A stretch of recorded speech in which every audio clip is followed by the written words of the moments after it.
Okay, now I can press it. Press the button. Yeah, I think I got it. I think I figured out this technology.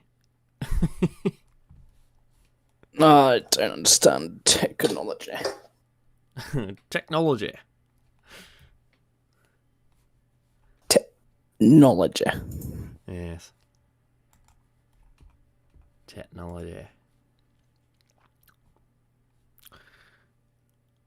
Yeah, I know, Jeb. I was confident on that. It's more just I had a thing to do.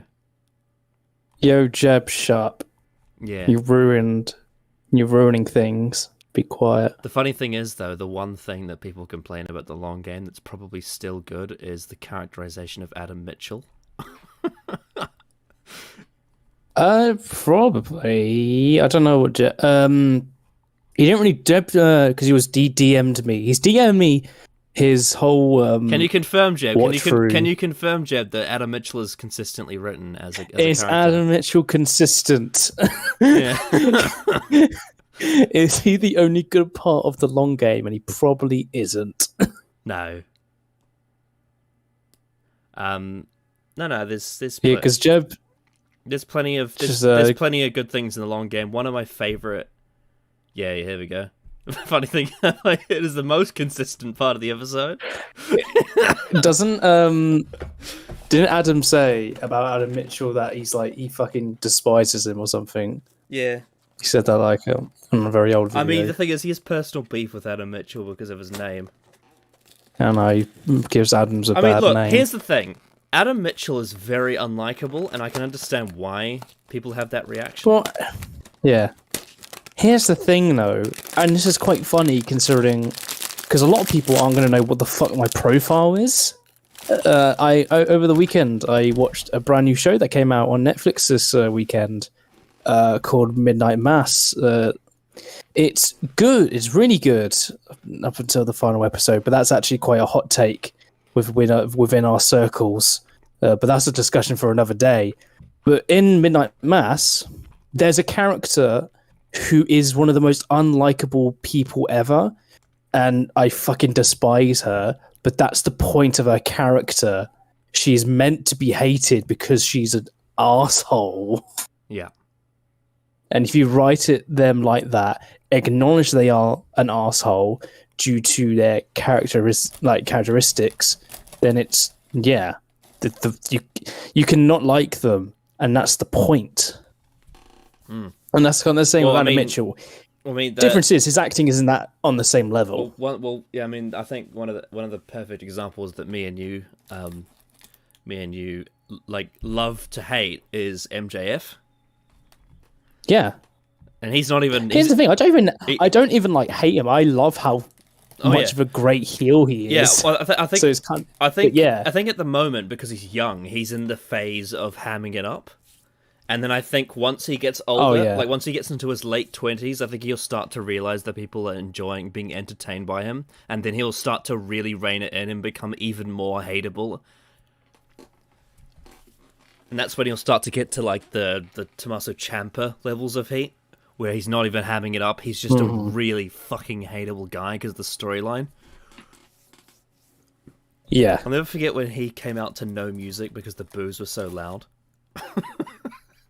Oh, did he? Yeah. I don't remember that. It must have been like, a while ago. Like it was after he'd done multiple dastardly things to Gargano, and he had so much heat that he didn't even bother having music. He just came out because he knew the boos would be That's loud. awesome. That's awesome. Yeah, it was a double whammy because he knows that the crowd loves like music. They love the entrance music, and also the fact that he knew that they would boo so loud that it wouldn't be dead air if he came out to no music. Oh, exactly. It's like with Ciampa, the music is the boos. Yeah, although he does have a theme now, but back in like the peak of that feud, he just came out to nothing, and the music was the boos, and that represented everything about Ciampa. It's hilarious because in real life, that guy's like really nice. I'm sure he's like a really nice guy. Like you see pictures of him with like his kids, it's like wow. What a nice guy. Mm. Whereas MJF, no, he says kayfabe 24/7. Oh, even his parents say him. Yeah. I think he sucks. Yeah. Good stuff. Anyway, speaking of All Elite, what we're here today for is possibly some of the most unexpected news to ever happen in our lives. I would say ever. At least definitely in our lifetime. At least in like the pop culture realm, and not like the serious real life shit. But like last year when they announced Chris Eccleston coming back to Big Finish, I was like, oh, there's nothing in Doctor Who that's ever going to get bigger. You can't top that. That's it. That's going to be the peak of definitely within the next few years, concerning how in a dire state Doctor Who is right now, and it is fucking dire. We thought that was like our saving grace to a certain extent, because even though it's not the main show, it's still an area of Doctor Who we know firsthand because Ravagers was pretty decent. Yeah, it's something we can really sink our teeth into within a Doctor Who context. And it's funny because just in the last month or two, I was just cooling off on Ninth Doctor Big Finish. I was just getting sort of like comfortable with it, and like not really being buzzed about it anymore, apart from obviously this, the Cyberman story coming up. But still, I was definitely cooling off on it a bit, as you will. And I was just getting used to the fact that we had all these returns and like debuts in All Elite Wrestling. I was like surely we're done with surprises for this year. Yeah, we thought CM Punk was going to be the biggest return of the year. Yeah, and like the debut of Adam Cole and Bryan Danielson and all that. Yeah, all that good stuff. Yeah, and I thought that was it.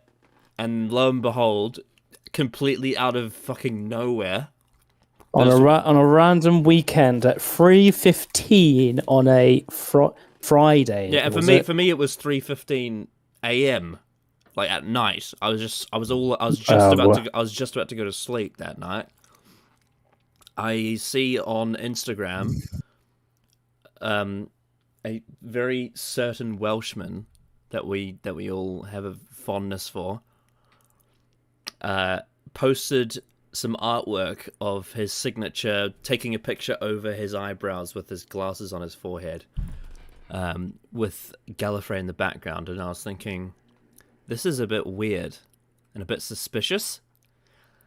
And he says, he teased something like news would be dropped in 15 minutes. I'm like, well, this is interesting. I know that Russell T Davies is an artist. He does drawings, but I didn't realize he did like this level of like comic book background, like in terms of like color, because usually he does sketches. And I was thinking, so either Russell. Yeah, I was thinking like either he's. I thought the image was made by someone else. I know, but I didn't know this at the time. Oh, okay. So I was thinking either he's upped his like artist game, or someone else is illustrating that for him, and maybe he's doing a comic. Maybe that's just artwork for a Big Finish audio. I was thinking, like, I was already, like, sort of been like, this is kind of crazy that, because I thought with Big Finish, he was just releasing his old scripts. I didn't realize he was going to do, I never thought he would do new content for Big Finish or for the expanded media. I thought he was done. And so when I saw that, I was just like, wow, this is probably going to be some kind of release, whether it in the expanded universe, like Big Finish or the novels, or maybe it's a comic book or whatever. And then, people started saying like, oh, well, maybe he's coming back to do something on this TV show. I'm like, no, that's not going to happen. And then like 10 seconds before, 3:15, Jeb's like, oh no, people are saying he's going to be showrunner, but that's not going to happen. I'm like, no, that's not going to happen in a million years. And then 5 seconds after I say that, I eat my words. And on Twitter, it's announced, and it's a link to a news article, that Russell T Davies is coming back in 2023 with Bad Wolf Studios in collaboration with BBC to not only do the 60th anniversary, but then also become the showrunner for series Beyond. Yeah, that's kind of fucking wild. And basically the entire of Doctor Who Twitter collectively lost their shit. Everyone lost their shit. I fucking posted a video of my very, very raw reaction to the news. I was out fucking driving, just out, and then I just park up just to have a rest. I look at my phone, and all of a sudden I'm seeing the Doctor Who Twitter account, and then I see Russell T Davies, and I'm like, wait, hold on. And then I read it, but then I read it again because I don't understand what it means. And then I get it, and I see everyone talking about it, and then I'm like, what the fuck is happening? Yeah. It was just... who could have predicted this? No one predicted it. Well no one could. It's so well I've documented. heard nothing. No leaks, also, no rumours or anything. That bloody trickster Lee Binding, a few days before this, posted artwork he did of the 9th and 10th Doctors next to their TARDIS. So he would have known about this, and that's why I tagged him on Twitter. I said, surely that wasn't foreshadowing, and then he did a gif of him zipping his lips. Like, that fucker knew what was going to happen, and that's why he did that artwork.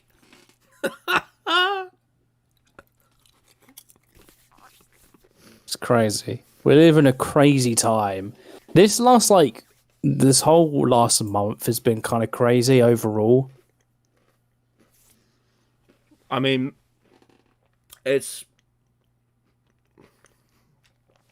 pretty much everything since the end of 2019 has been pretty crazy. Mm-hmm. The rise of Skywalker has caused entropy in the universe is what's happened. Everything's just going insane. It's so well documented in the writer's tale that Russell T Davies never wanted to come back to the show because it almost killed him the first time round. That he didn't like the role of showrunner because of how much stress it put on him. And he even declined Stephen Moffat to come back to collaborate for the 50th anniversary. And we just all assumed that he was done. So for him to do this, just who like, what the hell? Kind of crazy. It's very insane. Crazy. So obviously, considering that he's one of my favorite writers, coming back to do my favorite show, I was over the moon with this news in terms of like what this means for me. It's like it's.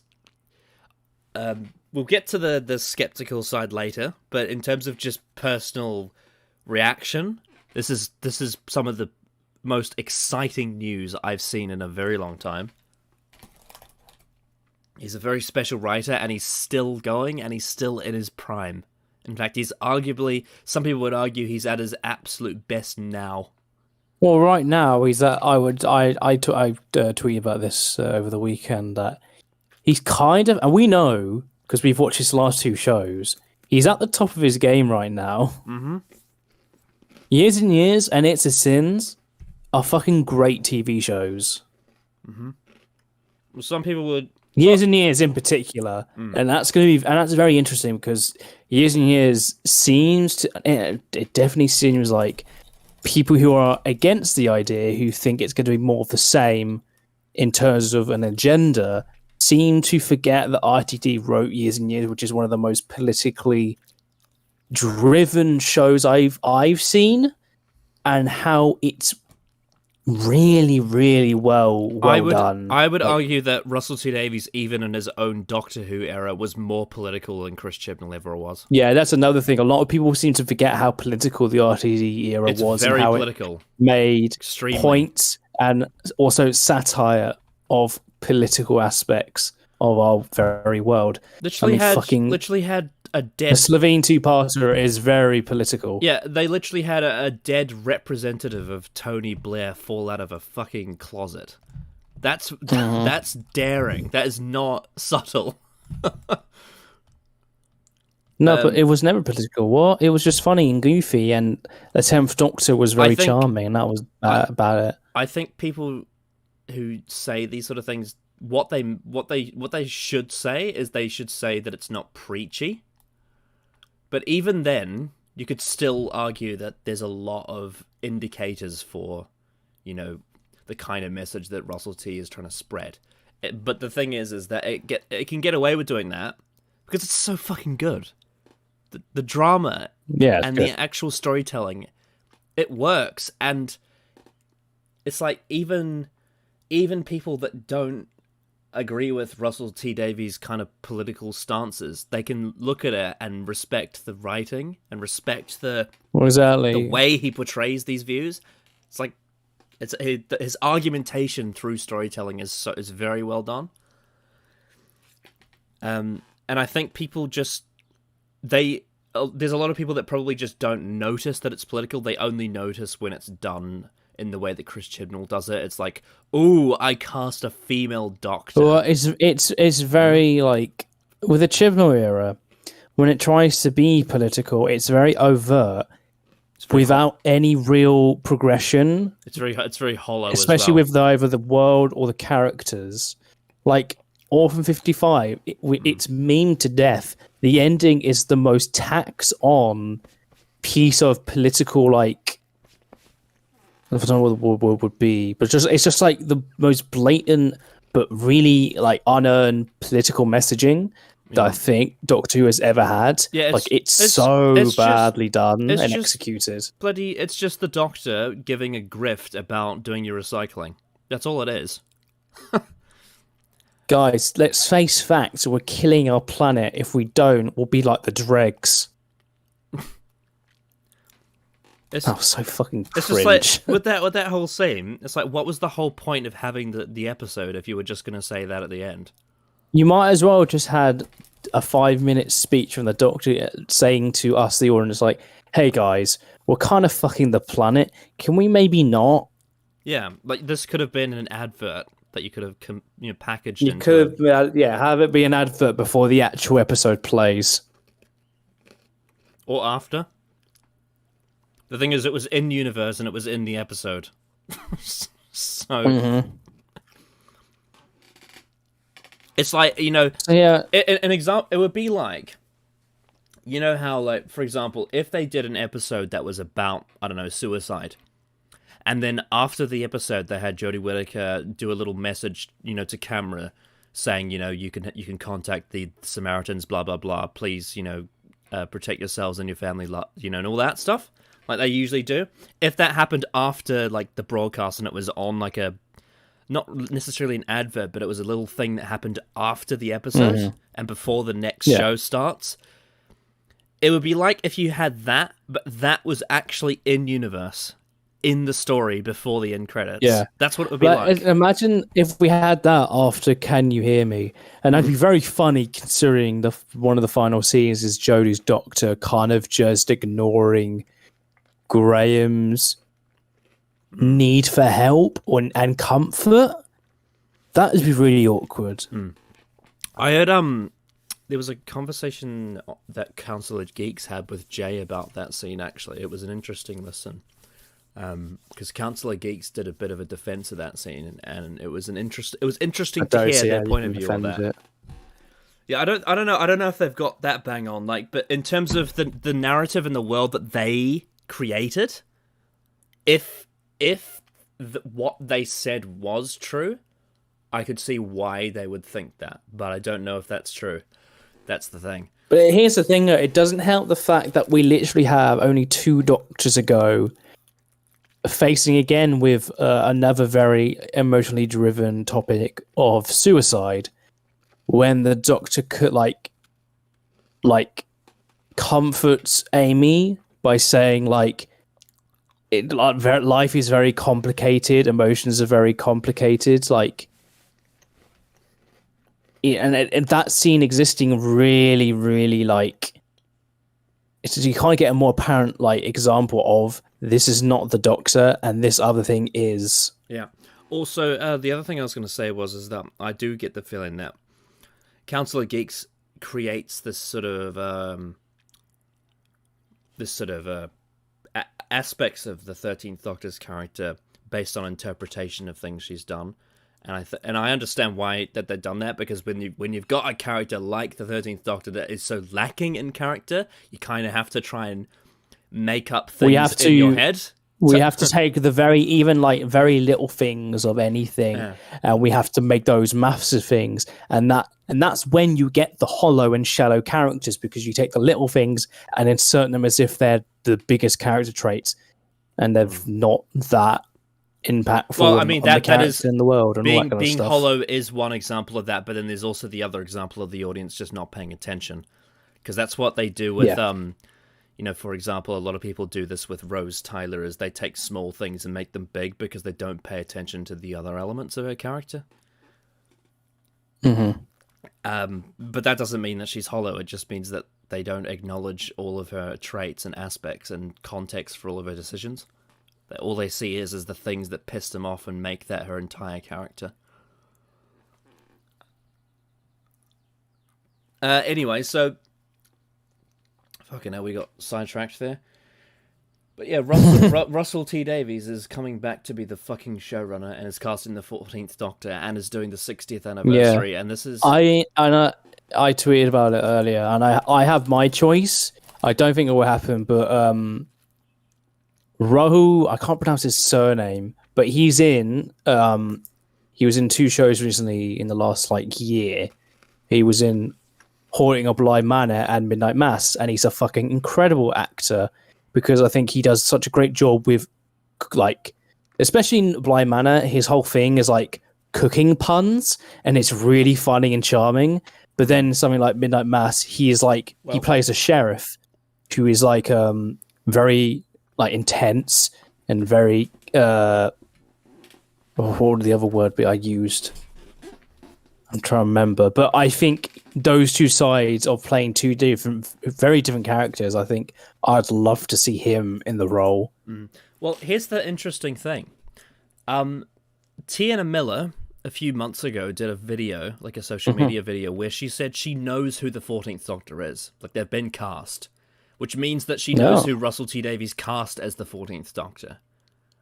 And what that tells me is it's probably not someone from Haunting of Bly Manor that Russell T hasn't worked with, because we know from experience that Russell T likes to cast people that he has worked with before. Yeah, it will probably be someone from Years and Years, or It's a Sin, or another project or something. Yeah. So what I mean by that is, it's probably not who you're saying, because I don't think Russell is. No, I don't think. I even said in the tweet, I don't think it would be him, but that would be my choice. Yeah. So what I'm saying is that it's most likely someone that both Tiana Miller and Russell T Davies have worked for, and that means that there's a sort of circle of people that I'm thinking, because the thing is with Christopher Eccleston, Russell worked with him on The Second Coming, and then I believe with and originally he was thinking of casting John Sim as the Ninth Doctor as well. I'm not 100% sure, but I believe he may have worked with John Sim before Doctor Who as well, but I could be wrong on that. And then with David Tennant, he worked with him on Casanova, so he likes to work with people that he's worked with before. It's very clear, considering that when you look at his work after Doctor Who, he's done a lot of work with Julie Gardner, Phil Collinson, and James Strong, and Murray Gold, and all that. And there's already been announced that, a couple of those people will be working with him with Bad Wolf Productions. So that then makes me think it's a sort of group of people. Now, here's the funny thing, is that it could be a bit of a trick answer. It could actually be Tiana Miller, and she's just lying. Not necessarily lying, but she says, I know who it is, and it's a bit like the Obi-Wan Kenobi meme, when she's like, well, of course I know her. She's me. That would be amazing. But it also could be a list of other people. Now, there is, if you remember, there was those rumors a while back about Ollie Alexander. Yes. And it is possible, because Tiana Miller probably knows Ollie Alexander personally, and she also obviously knows Russell because she worked with Russell, and Russell obviously knows him because of It's a Sin. So it is possible. I think out of the options, I don't want it to be Ollie Alexander, and that's not an insult to him, but it's just... I would feel, because it's going to be under RTD, I'd feel more safe with it. Yeah. I still don't think it's a good choice. Yeah, now I think the thing is that people will say, well, look at, Matt Smith and Peter Davison, for example. and be like, well, you've had young doctors before. And it's like, yes, I know that. But I just think it's not necessarily about his age. It's more just about, I think we need something different to that. Can you have that range? Yeah, I feel like there are other actors in that circle of people that I would prefer. Mm-hmm. I'm not saying that Ollie Alexander would be bad. I don't think that's true. I think he's a very good actor. But I just think that the kind of Doctor that I want the 14th Doctor to be is not him. And I think that, I reckon, where he's at in his career, I reckon he should be doing other things. I think he should be ascending the ladder, because I think there's big things for him. I reckon there are other things he could be. Like, obviously, he's a singer, so that's one thing. He's that's a big thing in his career that he could ascend to. But I also think there's other things, a bit like Richie Tozer in It's a Sin. He needs to have his big New York breakout, if you know what I mean. Yes, I don't want Ollie Alexander to be the 14th Doctor. He wouldn't be the worst choice, but I just think that he's not the fit that I want. I mean, if he is, I would love to be surprised, because I'm sure that... I want the Doctor, the 14th Doctor, to be a very established actor in terms of they have proven to have very good range. Yeah. There are some people that are floating around that they want Lydia West. I don't think she's ready for it yet. I think she's very, very, extremely good for her age, but I don't think she's ready for that kind of role yet. I think Lydia West would make a great companion, maybe. But I don't think that she fits the role of the Doctor in terms of what I see. Yeah, because with a companion, they don't need that range because they don't. Actually, they can only just like. Actually, saying that, Ollie Alexander, Lydia West, they would make great companions, I reckon. In terms of their performance, I think they could make great companions. They know how to play grounded. They know how to be quirky. They know how to be funny.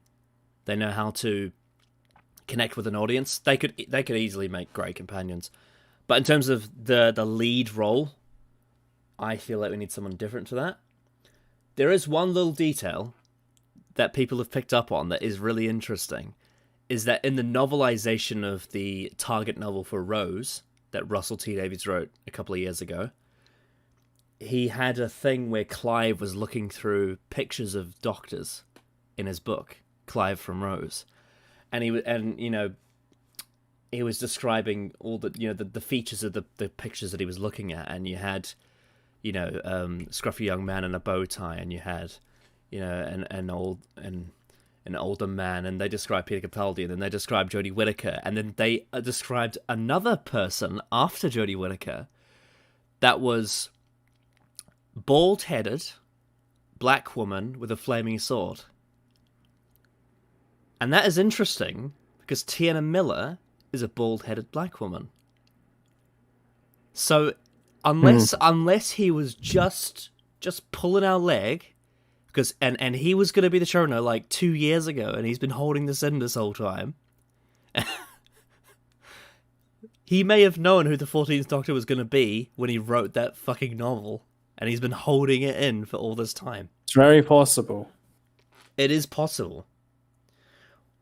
What that indicates to me is that they may have decided and asked Russell to become the showrunner, like, after Series 11 aired. Or, like, maybe a bit before Series 12, or during the production of Series 12. It's possible. And the interesting thing about it as well, and this could be completely unrelated, but I remember there was something that happened around 2018. It was before Series 11 aired, just before it aired, but it was after it was produced. I remember Russell T Davies posting pictures of him going to Chris Chibnall's house and having dinner with him. And there was a funny thing about how Russell got locked out. He got locked out of the the house. It was really by accident. It was really funny. So they had to have dinner outside. But I do think that was interesting. I remember when it happened, I was like, that's very interesting that Russell T Davies is having dinner with Chris Chibnall right before Series 11 airs. And I could be completely overthinking it, but I do find it interesting that all of these things happened. It almost seems too much of a coincidence to be a coincidence. So I do think that I reckon Russell has been thinking about this for a while. And I reckon this has been on the cards for a while, and this isn't just something that happened recently. That's my theory. I could be wrong, but that is my theory. But yeah, if it was Tiana Miller, I would be very happy. I think she'd be a great fit. I would be very, very happy. I think she has proven herself as a performer. I think she has the gravitas. I also, another thing, now to me, this isn't number one priority because I care about storytelling first. But there is an element of having Russell T Davies prove to the public and to the naysayers that you can cast a non-white male doctor and have it be good, I think would really help change people's minds, because there is a stigma in the public that the casting of a female doctor is why it's not good. And that needs to stop. When really, for why this era is really shit, nothing to do with that at all. Because I think that if Russell T Davies in his prime, let's say, wrote Jodie Whittaker's Doctor, I reckon she'd be great. Or at least very, very good. I think that there is enough in her other work and her performances to say that she could play a great Doctor if you wrote her in a certain way. And I think that Chris Chibnall has created this really bad stigma around the idea of a female doctor in the public's eyes. And I think if Russell T Davies cast Tiana Miller and knocked her doctor out of the park, I think it would hopefully change a lot of people's minds on that. I do feel really bad for Jodie Whittaker though, because she's the one that's getting the biggest, a lot of the negativity around this situation, and I don't think it's necessarily her fault. I feel really bad for her, because it's kind of damned if you do, damned if you don't, really. Because if for example he were to cast Tiana Miller and it didn't work, it would just further cast sort of negative views on casting non-white male doctors. But then if it does work, it just makes the public think that it was Jodie Whittaker's fault and not the fact that it was a female, which is really sad. I don't think it is her fault necessarily, and that's a real shame. I also think it's sad that she's sort of getting caught up in all this, and she's leaving with Chris and doesn't have another showrunner to give her a shot. But it is what it is. It's unfortunately it's what is in the storytelling is there. And we can't go back in time and erase it now. It's happened, so we just sort of have to move on, really. But I will also say, Chris Chibnall seems like a nice guy, but in terms of like professionally speaking, in terms of what he's done, I do think this is his fault. Which is going to bridge me over to the more like skeptical elements of this news, because obviously I'm very excited for Russell. I love Russell, but I am very suspicious of the BBC's intentions for this. I get the feeling that the BBC were desperate, and they wanted. It definitely feels like it. They wanted Russell because they knew that he would bring them big business, like he did before. That is very worrying, but the one thing that I'm holding on to, actually the two things that I'm holding on to, is firstly, Russell's reputation with his other work. This is not a man who repeats himself. This is not someone who squeezes every drop of milk of money out of his projects. He's not he's not the kind of guy that wants to create an empire of business. This guy is, for all intents and purposes, he's more so an artist, and the reason why most of his work are one-off serials is because he has a creative vision, he has a story he wants to tell, and he wants a message that he wants to present. He does it once, he gets it right, and then he moves on. And I think that it is highly unlikely that he wants to go back to the show and do the same thing again and rely on nostalgia. because he didn't do it last time. He's not a bait person. I mean, obviously Russell loves the show and he loves the classic series, and that's why there were connections with the classic series in his era. But it to me, 99% of the time, it didn't come out of the position of bait. It didn't come out of the position of clinging on to success. It came out of the position of doing something new with the elements you have.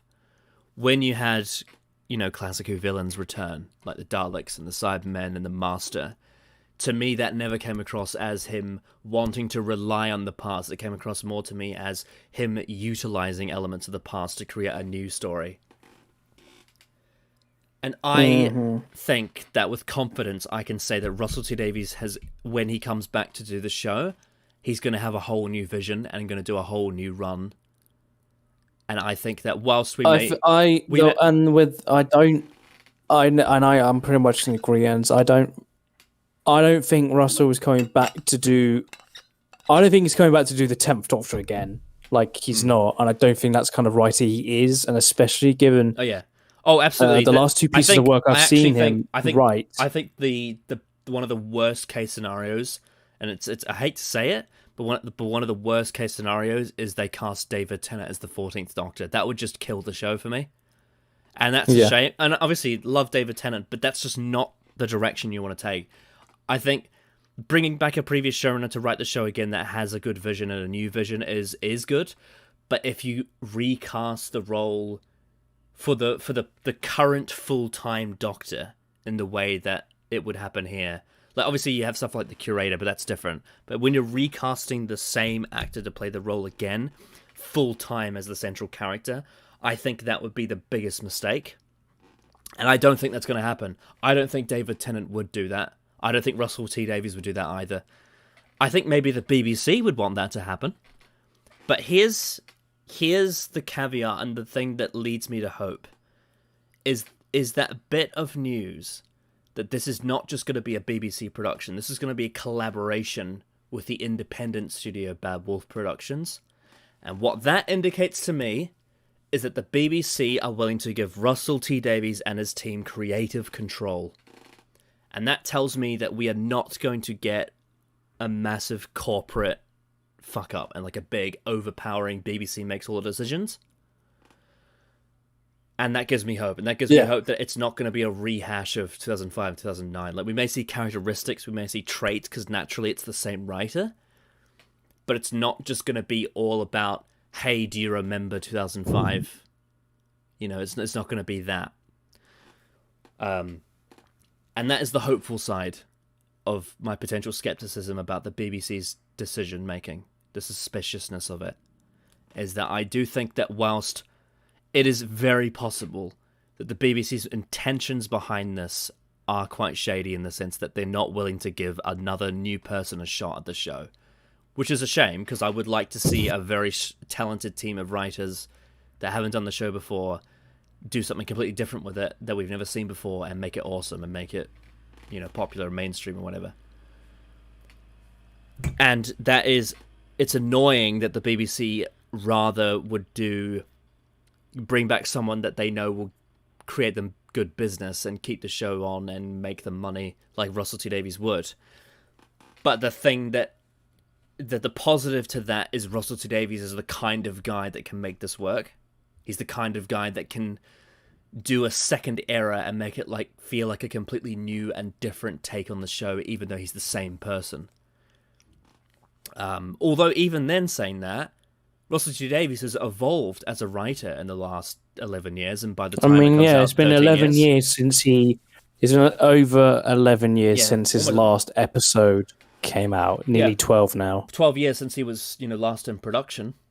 It was like the start of 2009 that he did End of Time, and I mean to be fair, he did do a bit of he did Sarah Jane and Torchwood after, but still, it's been a long time. It's been 10 years since he's done anything in terms of the TV show side of things, and he did do that very brief bit of Farewell Sarah Jane during lockdown and some of the minis, which again just further proves that he still got it, because a lot of the stuff that he did during that period and in the lockdown. Farewell Sarah Jane is a really good 20-minute piece. I loved it, even though I haven't seen the Sarah Jane Adventures. Even though I don't know any of those characters really, I still loved that when I saw that. I still thought it was so good. And it was really good. Especially for me, I am a very big fan of Sarah Jane Adventures. I fucking love Sarah Jane Adventures. It was kind of like the perfect finale, even though it wasn't a technical finale. Yeah. It was a beautiful send-off. One thing I'm really looking forward to is after I've seen the Sarah Jane Adventures in full, revisiting it. Because I've also since that lockdown, I've also seen every Sarah Jane Classic Who story as well. And so going into Sarah Jane Adventures, once I've seen all of that, it's basically... Apart from, obviously, there's a few, there's big finishes and there's expanded media stuff. But in terms of the TV show, I will have seen all of Sarah Jane. And I think revisiting Farewell Sarah Jane, having seen all of her stuff, I think will be an even bigger impact. I'd be surprised if it doesn't break you. Yeah. I reckon, I reckon it'll be cool if by the time me and you revisit Farewell Sarah Jane, I think we should hold off until we get to it. I reckon it'd be cool if by the time me and you revisit Sarah Jane, I've seen all of Sarah Jane Adventures and you've seen all of her Classic Who stories. Yeah, that would be pretty neat. I reckon that would be, and also, if you've seen her Classic Who stories, rewatching School Reunion, you'll be like, wow, yeah. Because one of the biggest reasons why I love School Reunion is the fact that it's you can watch it two ways. If you've seen Classic Who, it means a lot because she's returning, but then it's also a great introduction to her for new fans as well. But Connor, she's a piney ex-girlfriend. God, I don't want to have that argument again. Anyway, Russell T Davies has still got it. He's definitely still got it. If any of his last two shows would indicate, he's still a very, very talented writer. I have full confidence that he's going to. Oh, I think this the Russell T RTD 2 is going to be way better than Jib Era. I would be surprisingly shocked if it's anything close to the same quality. I find that hard to believe at all. Whether it'll be better than his first run, I don't know. But I'm not sure about that. I imagine it's going to be... I don't think it can beat it. I think because the first run is... The thing about the first run is it was kind of lightning in a bottle. Because it really was. It was bringing back the show after 16 years of not being on air. Apart from the TV movie, obviously. It was a perfect storm of... The show hadn't been on for so long. And... It was coming back, and all of these Doctor Who fans and writers that were there, during the Wilderness years were coming up with all these ideas for Doctor Who stories. Like the creative side of Doctor Who was brimming. It was absolutely bursting with creativity in the early 2000s. Like you look at the you look at the main range Big Finish up to 2005. It is some of the best Doctor Who ever. So the absolute creative burst of just new ideas around that time was insane. And that's why when he brought the show back, and all those people like Stephen Moffat, like Paul Cornell, like Robert Shearman, like Matt Jones, like Tom McRae, like Toby Whithouse, there's a few others, when they all came onto the show and they gave their ideas, it was fucking awesome. And the fact that we hadn't seen it on air for so long, he had the opportunity to resurrect all of the iconic villains and have them appear for the first time for a new audience, like the Daleks, like the Cybermen, the Master, the Sontarans, Davros. You had that opportunity, and also to create new villains as well, like the Ood and the Weeping Angels, and the Jadoon and the Sycorax and all of that. Because you had that and everything is new, it was just lightning in a bottle, and it was so brilliant timing, and with the right actors coming up at the right time, And with the culture of the world at the time in the mid-2000s, it's a lot of things had changed since the show went off air. You had, obviously one of the biggest things was 9/11, happened 4 years before Series 1, which is why, you have that reference in Aliens in London when the ship crashes into Big Ben. And just a whole range of things culturally had changed in the world, and there was so many things to do, so many stories to tell. Russell T Davies, as we've stated before, being a political writer, had so many things about politics to say that hadn't been said before in Doctor Who because it stopped airing in 1989. So many things in the 90s and in the early 2000s that, that hadn't been talked about on this show. And it was just the right place, the right time with the right people. And I don't think the circumstances, they may not be as perfect this time round. So I don't know whether or not he can top or match his first run. But what I can confidently say is that if there's a chance, I think Russell T Davies will make a great run for his second go. Mm-hmm. I think this time is really going to test his whether or not he can hold up as a Doctor Who showrunner, because he doesn't have the luxury of bringing back all these old things. I think this time he's going to have the challenge of doing something completely new, because he doesn't have a lot to fall back on this time. And I reckon the fact that he has that independent studio to work with, I think we're going to see something completely new from him. I think we're going to see something really special. In terms of what I would like to see, what would be really interesting is if he goes in a completely opposite direction, because in 2005, 2009, he went with the grounded family drama tone to the show on top of the sci-fi and having them interconnect. I reckon, considering that we're in the 2020s, bigger budgets, bigger technology, working with an independent studio that have high production values and are acclaimed with their creative storytelling, with their, bringing things to life. I haven't seen the shows, but I've heard things about stuff like his Dark Materials and I Hate Susie, and then also with Russell's other shows like Years and Years and It's a Sin. There is a very, very different kind of production style and creativity to how the show is made now, and how it is made within these circles of people working. I would love to see a whole different tone, and I would love to see if Russell has the budget for it. I reckon it would be cool to see if he went in the opposite direction and did lots of alien planets. Because I think how technology is very developed. Like, let's be honest, with the Chibnall era, it's an upgrade in terms of production, and I think you get that kind of production, that kind of quality of hard-working production as well, and transcend that into a very well-written show. Yes. My word, what we could have on our hands could be something very special. Oh, absolutely, yeah, in terms of craft, because the other thing is that with Chibnall Who is that obviously the production value is very high, but I do find a lot of the production to be a bit stale in terms of style and creativity. I mean, I think the biggest example I can think of, just like how inconsistent the production is in terms of actually using it to a good effect, is like when you look at Series 11 Inside the TARDIS, how bland and stale it is, and then transition to Series 12 when it's literally so colourful, yet it means nothing. It just it really shows to me how reactionary I think Chibnall really was in terms of the style, as an example. Yeah, a lot of the RTD isn't going to make the same mistakes. A lot of the production values are quite style over substance in the Chibnall era.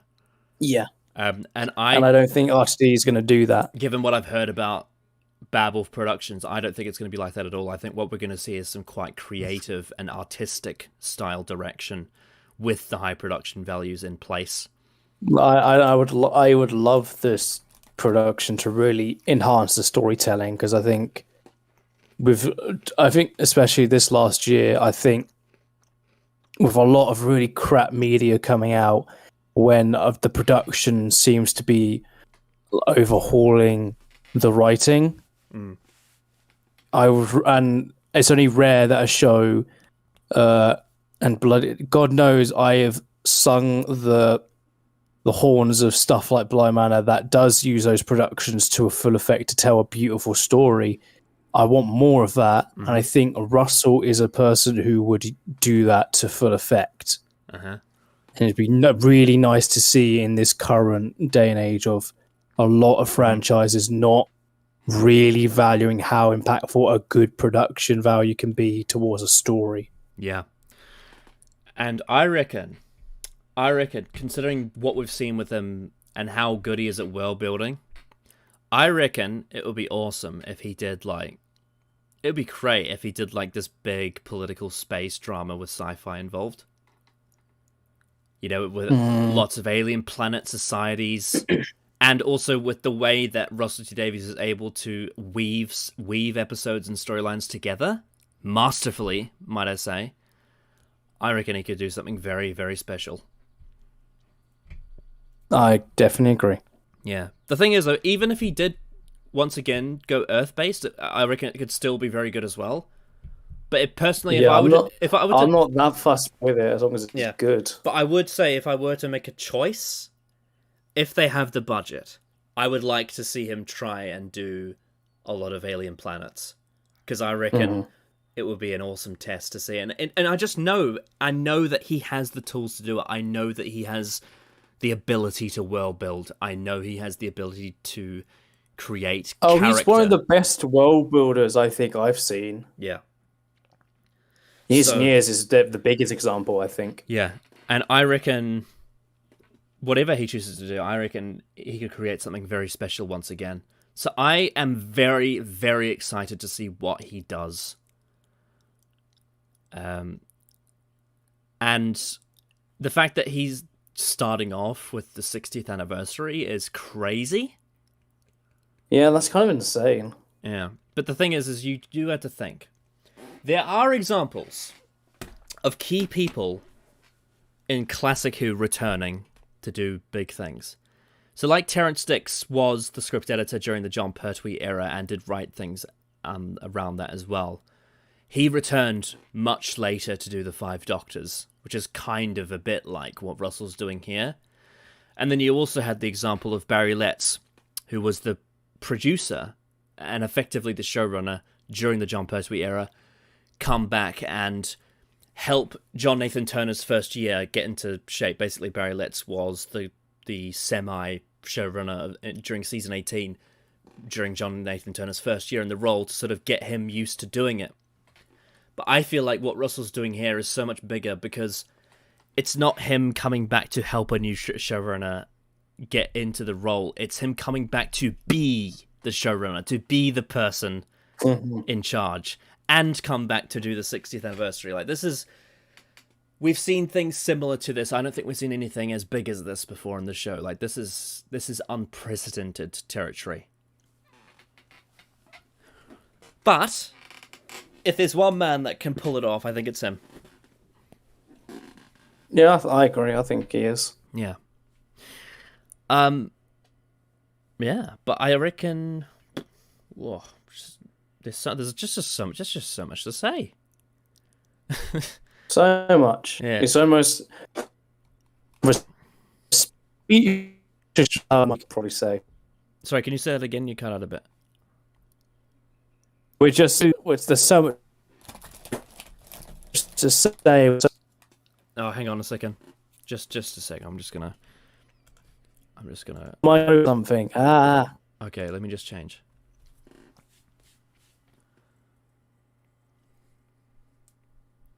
All right, can you try it again?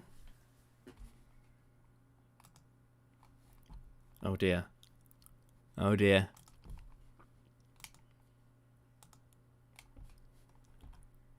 Something's gone wrong. You there, Callum? Oh, I can see your icon, but I can't hear you. Hello? Alright, I can hear you. Hello? I can hear you, Callum. Can you hear me? Yeah, hello. Yeah, I can hear you. Oh my god, I don't know what happened there. How roboty was I? Very. Oh boy. Well, but what I was saying was, we're just so there's so much to say that we're that speechless. exactly. That's the irony of it. Just to bounce off what Jeb said in the comments, I think, given sort of like the 3 or 4 pillars of storytelling, like there's 3 that Jay outlined, but if you consider world building another one, like world, I guess you could say is just the overall term. Sort of the 4 main pillars of Doctor Who storytelling you can sort of look at being plot, character, theme, and world. I think Russell T Davies excels and is potentially one of, if not the best, at 3 out of 4 of those. That being character, theme, and world building. I think those 3 things, he is absolutely one of the best in Doctor Who at those. I'd probably say so, yeah. Obviously, his plot's probably the weakest of those 4. He has mixed results when it comes to plot, but I think that on the whole, I think when he has issues with the plot, more often than not, they are very self-contained issues. I often don't think they spread across a season or an era. They're often very contained to one story. And they are issues, but they're not the kind of plot issues that you see with some other writers, if you know what I mean. They're not issues that kill and just destroy, whole arcs and whatnot. They're usually tisms. There's obviously exceptions to that. I think one of his biggest plot issues in the show is the Master's resurrection in the End of Time Part 1. That's so bad. That moment is one of the worst because it has a ripple effect on the rest of the story, and other plot things don't work because of the fact that this doesn't work, and it's a real shame. I feel like I say this once a month. I say this.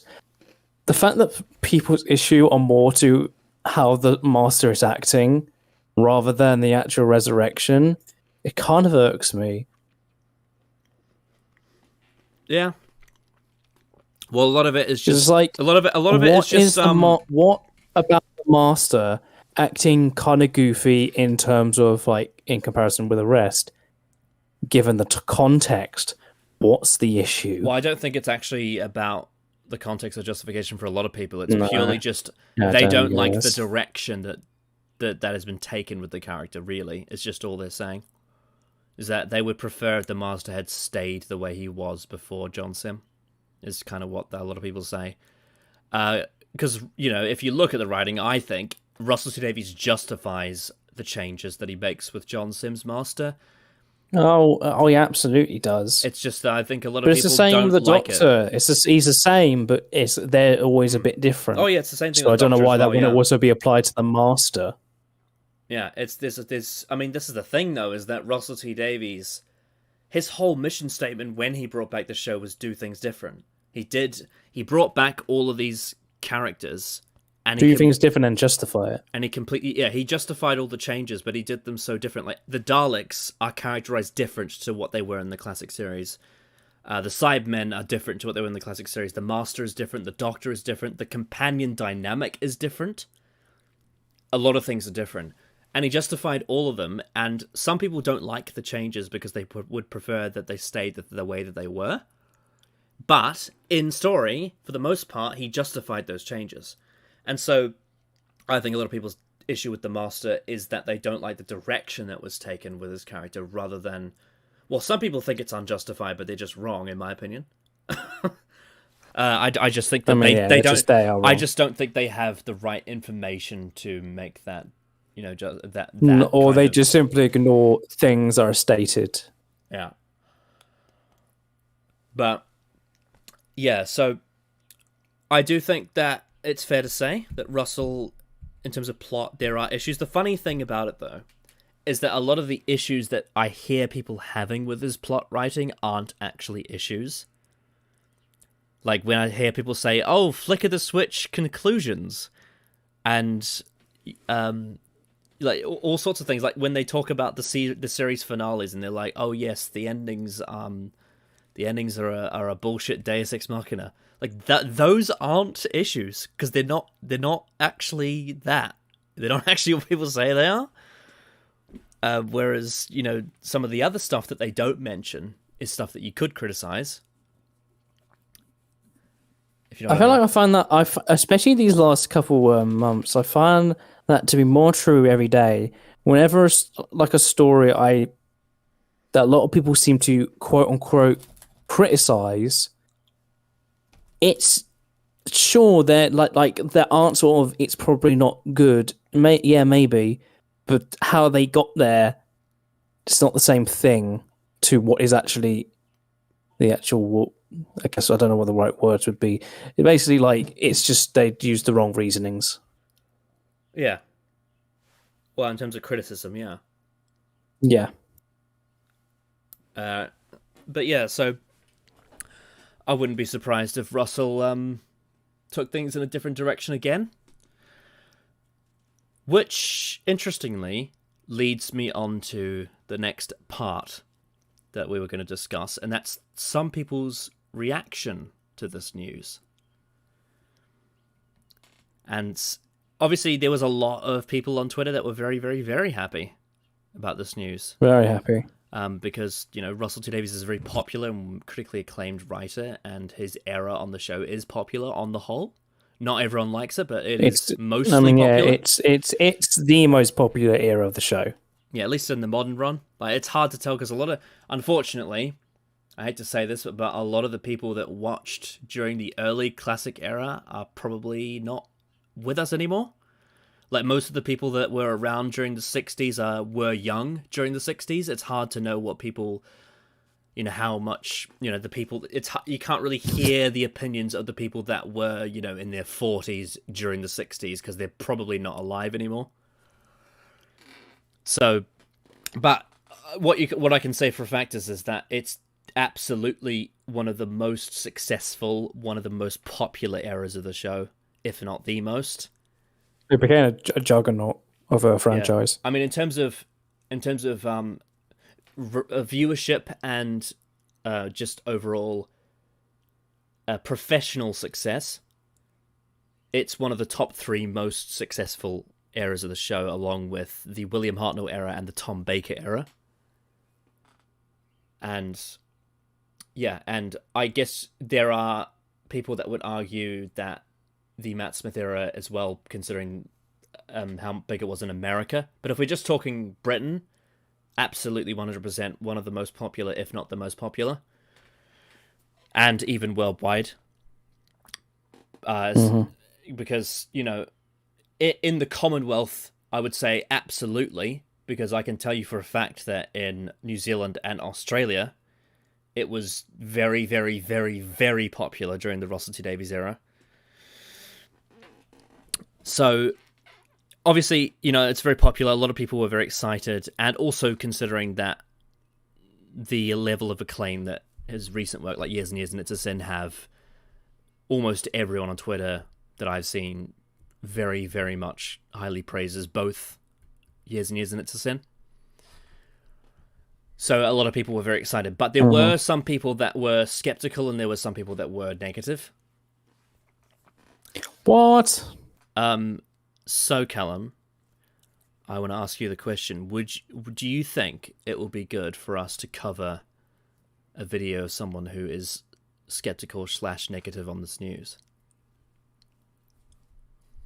We could do that. I have one in mind. I have seen it before, but it's the one to me that sticks out as being the most negative that I've seen, and it's also it's not too long because some of the videos are quite long that are negative, but most of the video, like a lot of them have like stuff like obviously we're not going to do Bowl Strike because Jay, MauLer, and Tharies already did that. So go check out that video on Jay's channel. That's a hilarious. That was a wild one. That was a hilarious one. I love watching that yesterday. Obviously, it was kind of wild. Yeah, it was. There's a whole bunch of people that were really positive, like Tharies, like Ace Creeper, like the Who Addicts, and all that. In fact, the Who Addicts have just basically come, rise like a phoenix, because they weren't doing any videos for a very long time. And Lord Slaw as well. Lord Slaw hadn't uploaded a video in like 6 months until this news broke. But it's almost as if the Chibnall has kind of killed our passions. Yeah. At least most people. But interestingly, despite what you may think, Lord Slar wasn't as negative as you may expect. He was actually... I would expect him to be, like, super negative. Yeah, he was a bit skeptical. But I think when he discussed it with two of his co-hosts, he was actually a little bit more hopeful than he was at the start. Which is a lot to say, considering that the Russell T Davies style isn't really something he enjoys. But in terms of his Doctor Who... But having said that, he respects him as a writer, and he's hopeful giving... especially compared to Chibnall, he's hopeful that things will get better and that things will be new. I think that was one of the biggest things that Lord Slar said, is he wants things to be new. He wants things to be new rather than relying on old, which I think that it will be. I do trust Russell in this regard. But there was one video I saw from one of the people in our circle, and one of the people that I've chatted to many times before. He's a really nice guy. I've done videos with him before. I've been on video calls with him before, and been in contact with him on Twitter before. He is a really nice guy. I just want to say this. There's no personal beef with this guy. I know that he checks out our videos sometimes. I've seen him in the chats of our videos. If you're watching this, I have no beef with you at all. I'm still very friendly with you and am willing to have conversations about anything. And, I don't hold any grudges to you whatsoever for the opinions you have in this video, because I've seen it before, and obviously the reason why we're going to cover it is because I have disagreements with what you said, but I don't have any personal vitriol towards you for having these opinions. So I just wanted to get that out of the way so that there was no misunderstanding that this is purely just out of the spirit of disagreement and criticism of things you say about the show and about Russell's return. That is it. That's the only thing. And hopefully it's civil, at least from my end. We are going to be covering the reaction of Russell Davies' return from Marcus Cotton, also known as Jedi Sentinel. I don't know if you've seen this video, Callum. I've not watched any videos actually, really, apart from Jay's initial ramble, which let's be honest, we were all kind of like that. But that's pretty much it. I've only seen stuff from Twitter of people talking about it, but I've not actually physically watched any videos. Yeah, so because I'm not that interested. I think one of the biggest reasons why this is a good one to do is because I know that Marcus is a very big fan of Chris Chibnall's Doctor Who. He's one of the only ones that's very adamantly positive towards Chibnall era. And I also know that he's not a fan of the Russell T Davies era either. So I think that this is one of the one. It just feels right to do this one, because this is the one that's probably going to be the juiciest content to cover. Yeah, I reckon this is a good choice. But I just wanted to get it out there because I know that I have, I have talked to Marcus before, and I don't want to hold any, beef or grudges against him. This is purely just out of the spirit of, discussion. I mean, that's the thing. That's always really, that's for the most part, that's the case anyway. But for some reason, some people just don't know that. They don't recognize that.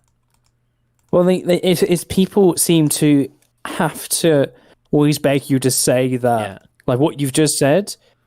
Every time we do if someone does a video on someone, that seems to be the trend, and I really don't like it. Yeah, it's just really weird to me. I will say there is one or maybe two exceptions to that. I would say probably the biggest exception that I can think of the people that we've covered is probably Bolstrek. The reason why is because he said things that I think are kind of detestable.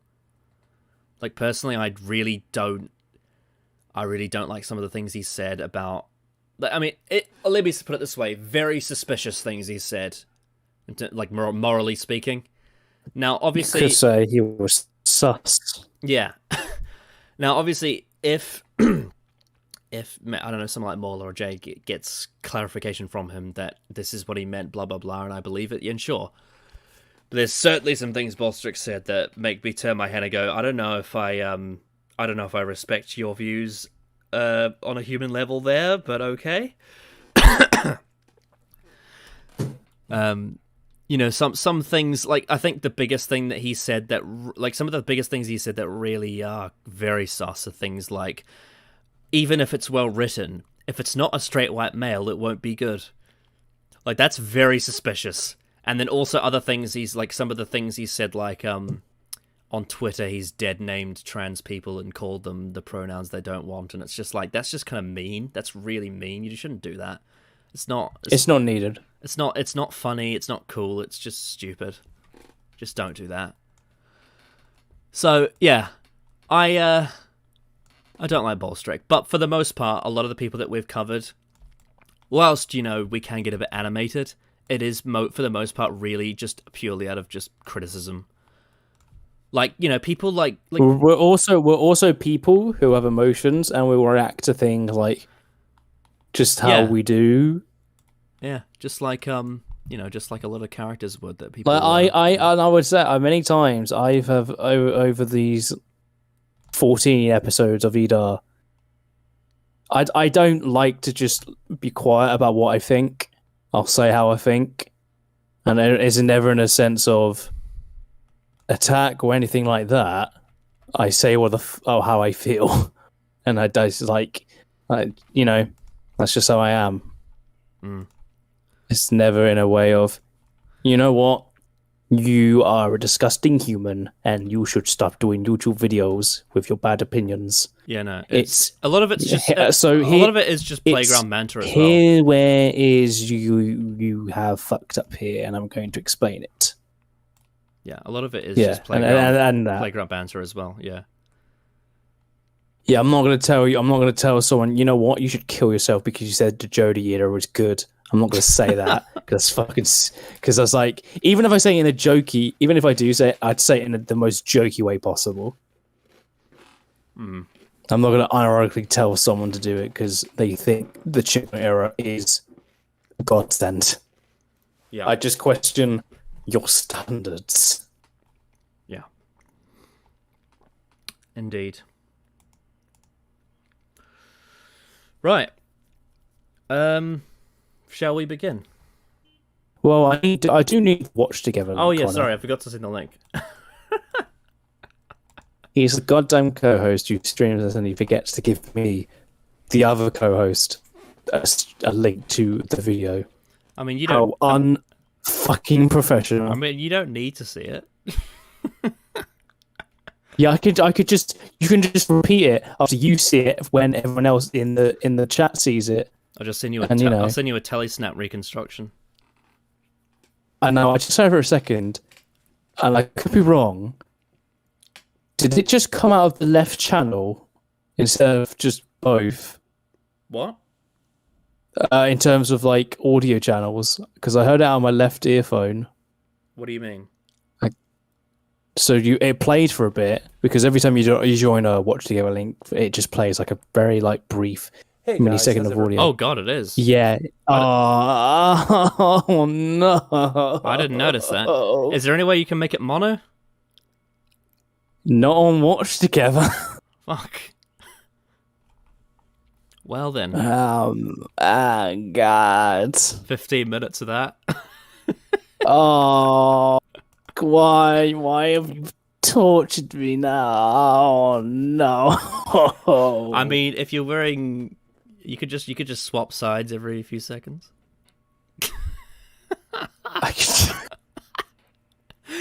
That's kind of, oh dear. Oh no! You know, if I knew this was the case, because I watched it on my phone on speakers, so I wouldn't have known this. Maybe we should have tested it. Yeah, if I had known this, what I would have done is I would have re-uploaded the video and made the sound on both sides. I hate to do this. Like, we haven't even technically played the video, but man, I really don't like poorly edited videos. I really don't. Okay. I don't get like. It has to be to do with his camera, surely. Okay, Marcus, if you're watching, I'll tell you what you need to do.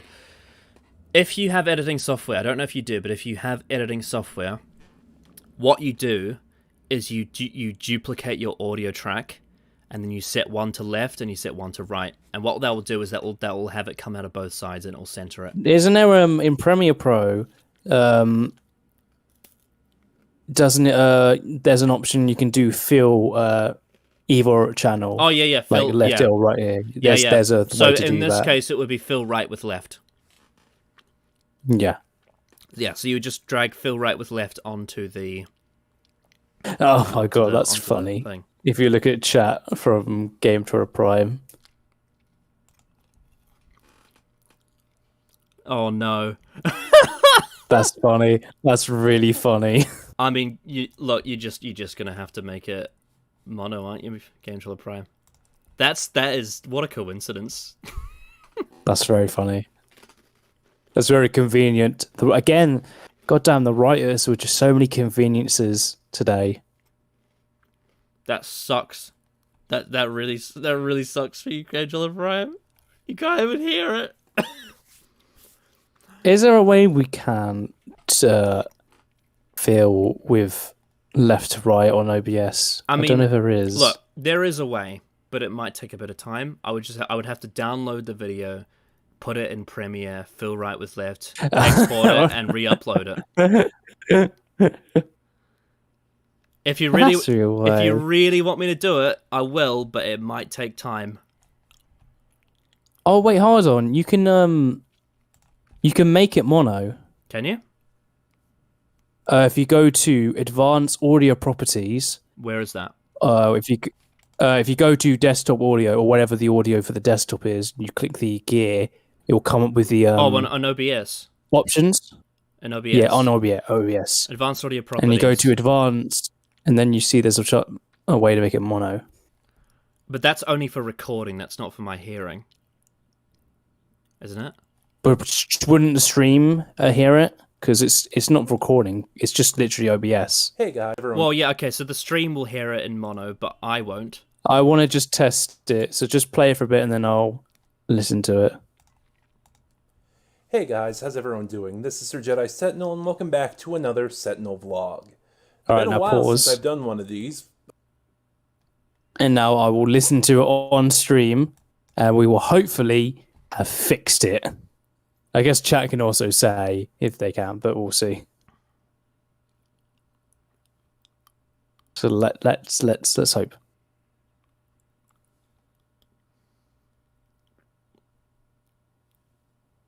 If chat you could say, that would be up. Yes, it worked. Oh my god, yay. Right, so it works for chat, but what about us? Well, we have to bite the bullet. I mean, I guess you could. Can you change your speaker settings to mono on your computer?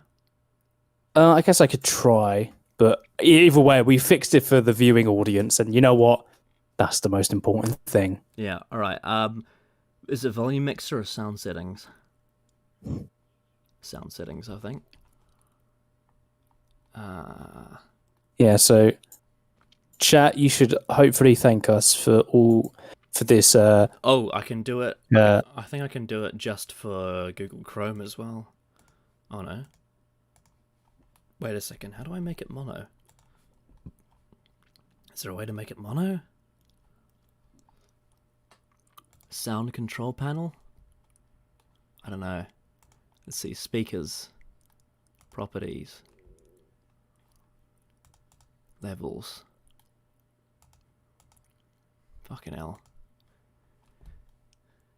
Is there a way I can make my speakers on my computer mono, everyone? I want to know. Volume mixer. Not that I can find. You know, it'll be the most you know, it'll be the most backhanded thing Marcus could come in here and say in the chat. He's like, "Oh, I'm so sorry about the volume mixing, but my opinions are still correct."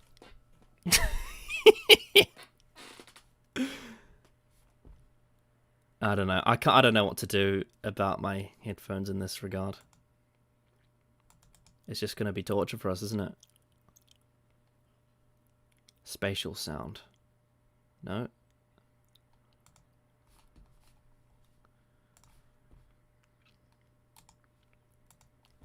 Volume mixer. I don't know what the fuck to do. Could someone explain? For some reason, I can't hear you anymore. Oh, God. What have you done? Oh, no. What have you done? Oh, dear. What have you done?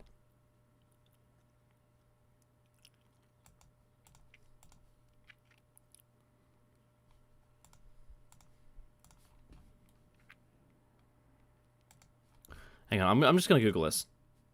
I'm just going to Google it.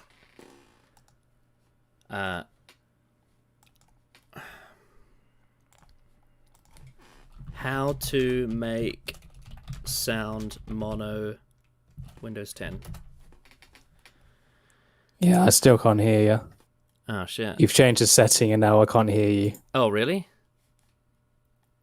Let me just see. Oh, I mean, it's coming up on Discord as my thing coming up. Interesting.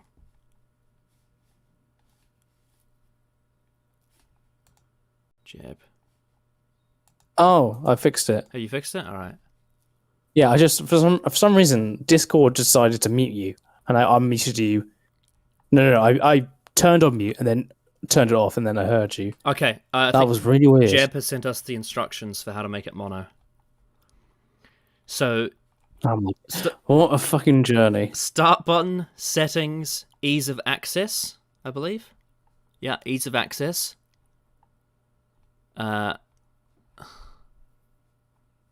Let's see. Ease of access. Other options, apparently. Where is the other options? What? Ease of access. Other options in the sidebar. I can't see other options in the sidebar. Scroll down to at the bottom of the window, you'll find... What? Where's other options?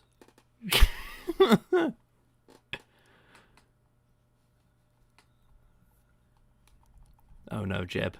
What have you done? Oh, audio. There we go. Turn on mono audio. Great. Okay. Right. Callum, can you hear me? Oh, I can't hear you now. Oh, God. What have I done? Speakers. Mute, then unmute on Discord. Okay. Mute. Unmute. Right, does that work? Oh, you. Oh, shit. Okay. Mute. Unmute. All right, now I can hear you. Me. Now I can hear you. Hello. Hello. When you're dealing with audio settings. Yeah, all right. I can hear you now. Can you hear me?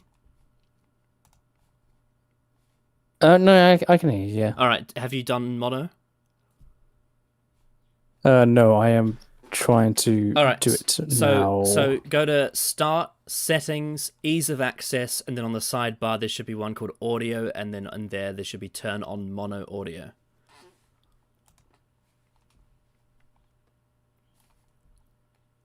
Okay, hello. Can you hear me? Yes, right now. Yes, I can. I can't hear you, so I'm going to unmute you. And mute God. You. There we go. Yeah, there we go. Right. I fixed it. Okay, so now that we both have mono audio, this should... Hey, guys. Oh, it works. It works. Fantastic. Fantastic. How long did that fucking take? Oh, my God. Well, we fixed it now. No, chat. Hopefully chat can hear us. Yeah, I'm sure they Actually, can. well, yeah. That was a journey. It was a journey. Now you could probably actually just turn it off on OBS because they'll just hear. Oh yeah, true. Yeah, so I'll go to what is it? Properties. Wait, hang on. Let me just check. Is this no? Because I think that's device, isn't it? Or is it the whole thing? Or it's the whole thing. It would be desktop audio. Well, maybe it would be. I'm just gonna. Okay, I guess you. You just leave it. I'll just leave it. Yeah. Right. Now that we've dealt with that mess, Jesus Christ, Marcus. Next time, please, for the love of God, mix your audio. I don't think people realise how important having both ears to hear are. When you can hear from both ears, it makes you want to distracting. It makes you want to fall over when it's in one ear. Makes you like really dizzy. It's the same thing as like if you don't need glasses but you put glasses on, it makes you feel sick and fall over. It'd be like if you can see from both eyes but you need glasses to see, but you put one over one eye and not the other. That'd be really fucky. Yeah. Right. Shall we begin the video? Fixed it, and that's the main thing. I guess we shall. Alrighty then, let's go. Hey guys, how's everyone doing? This is Sir Jedi Sentinel, and welcome back to another Sentinel vlog. Been a while since I've done one of these, a legitimate one, not just one that's an unboxing or what have you, but yeah, sorry for the lighting. It's nighttime. I was at work all day when I heard the news, you enjoying your snack sack, Connor? I didn't get a chance to do this until now when I got home, which is also the reason for my disheveled appearance. So we finally have a bit of news. After Series 13 and the 2022 specials, of course, Chris Chibnall and Jodie Whittaker will exit Doctor Who. Yay. And while we don't know who the 14th Doctor will be, we do have our new showrunner. Or should I say, new, because it's Russell T Davies. Oh, it's still new. I have thought a lot about this today, ever since I first heard the news, and I've been stewing on this, thinking, are there even enough thoughts to put this into words? And just, if nothing else, this could be kind of a venting. This feels like a step back. It feels like we're regressing, among other things, which I'll talk about later. No, so he's made his opening statement, and he says that it feels like a regressing appointment, I guess. Yeah. So if I were to make a guess, yeah, go ahead. I would imagine, and this is just a guess, I'm just making an assumption. His argument is going to be the fact because we're just hiring old showrunner. Without really going into detail why that doesn't really matter, considering, like we even mentioned it on the stream, he said by the time that comes out, his first episode returning comes back, it would be 13 years since his last, over 13 years since his last written episode of Doctor Who came out. And that's 13 years worth of experience of new ideas coming through, so when it comes to writers, the idea of it being a regression, and especially since it's Russell T Davies, definitely don't agree that it's a regression, considering the state the show is in right now. He does go on to say other things about Russell, but one of the things that he's going for here that I from assumption is that you're going back to a previous showrunner. And in that regard, it's a step backwards rather than a step forwards. It's kind of one of the things he's saying. Mm-hmm. And I can understand why people would have that skepticism, because we've never had this before. We've never had a showrunner come back and take the reins fully. Because obviously we've had Barry Letts come back and help John Nathan Turner, but we've never had a showrunner take the entire role again. Usually it's we move on to a new one. This idea that a writer comes back to a franchise, it's not a new thing. Oh yeah, the biggest example of this is I can't remember his name, but the guy who directed GoldenEye, which is Pierce Brosnan's first James Bond film. GoldenEye was a very, very successful film. It was a very popular film. And then Brosnan's Bond films, they spiraled, and his last one, Die Another Day, was a very unpopular film. It was loathed by a lot of James Bond fans. And so they brought back the same director who did GoldenEye to do Casino Royale. And now Casino Royale is nothing like GoldenEye. despite the fact that it's directed by the same person, it's completely different to GoldenEye, and yet very successful, very popular, completely changed the series and reinvented James Bond with Daniel Craig. So this is something we have seen done before, and done well to success. Mm-hmm. But I think... And then you get... the other one I was also thinking of, I guess in the opposite way, because it wasn't actually good, was someone like J.J. Abrams coming back to direct the last Star Wars film. Mm-hmm. Well, actually, that's interesting. He was never meant to do the last film. That is interesting, because Marcus on Twitter compared this to that. But the thing is, Russell T Davies is a good creator, and J.J. Abrams kinda isn't. Well, okay, so he'll get on to his criticisms of Russell later, but in terms of what he said on Twitter, I did bring that point to him, and Marcus clarified to me that he wasn't talking about comparing JJ to Russell, he was talking about the whole situation. And he was more so going with the angle of it being a reactionary audience causing them to go back to a successful safe pair of hands in terms of the company's point of view, because J.J. Abrams, as much as we personally think The Force Awakens is crap, it was a very successful film in the box office, and Disney would look at that and say, we want that to happen again.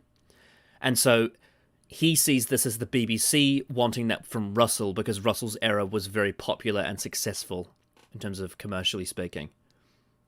And I can see why he's going with that angle.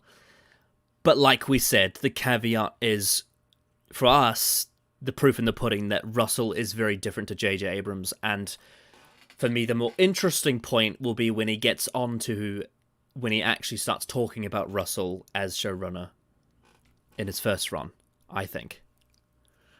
But yeah, his opening point is that he believes that this is a step backwards rather than a step forwards, and it's something that the show hasn't done before, and I would assume, I could be wrong, but I assume it's something that he thinks probably the show shouldn't be doing. It should be always moving forward, always bringing in new people to work on the show, and always casting new actors to play the Doctor and blah blah blah. All that sort of thing. So I can see. Well, with the Doctors, I would agree with that. But with writers, I'm not really. It depends, and especially depends on who the writer is. If it is someone like Russell T Davies, who has delivered countless really well written stories, I don't see what the issue is at all. Wow. In terms of, I don't see any regression in terms of it's going to get worse. Well, I guess than what it is right now. I guess this will be the point that we get to when he eventually talks about his point of view on the quality of Chibnall Who and the quality of Russell Who, and that's where I think the where you will get him trying to justify that, if that makes sense, in terms of being the opposite way around to you, in the sense of he believes this will be a step down rather than a step up, if you know what I mean.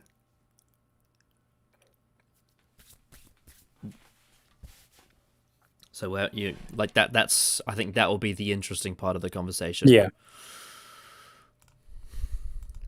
Hopefully, if I remember. It's 11 at night. But so first of all, I'll get the positives out of the way. I'm not expecting the worst. Okay?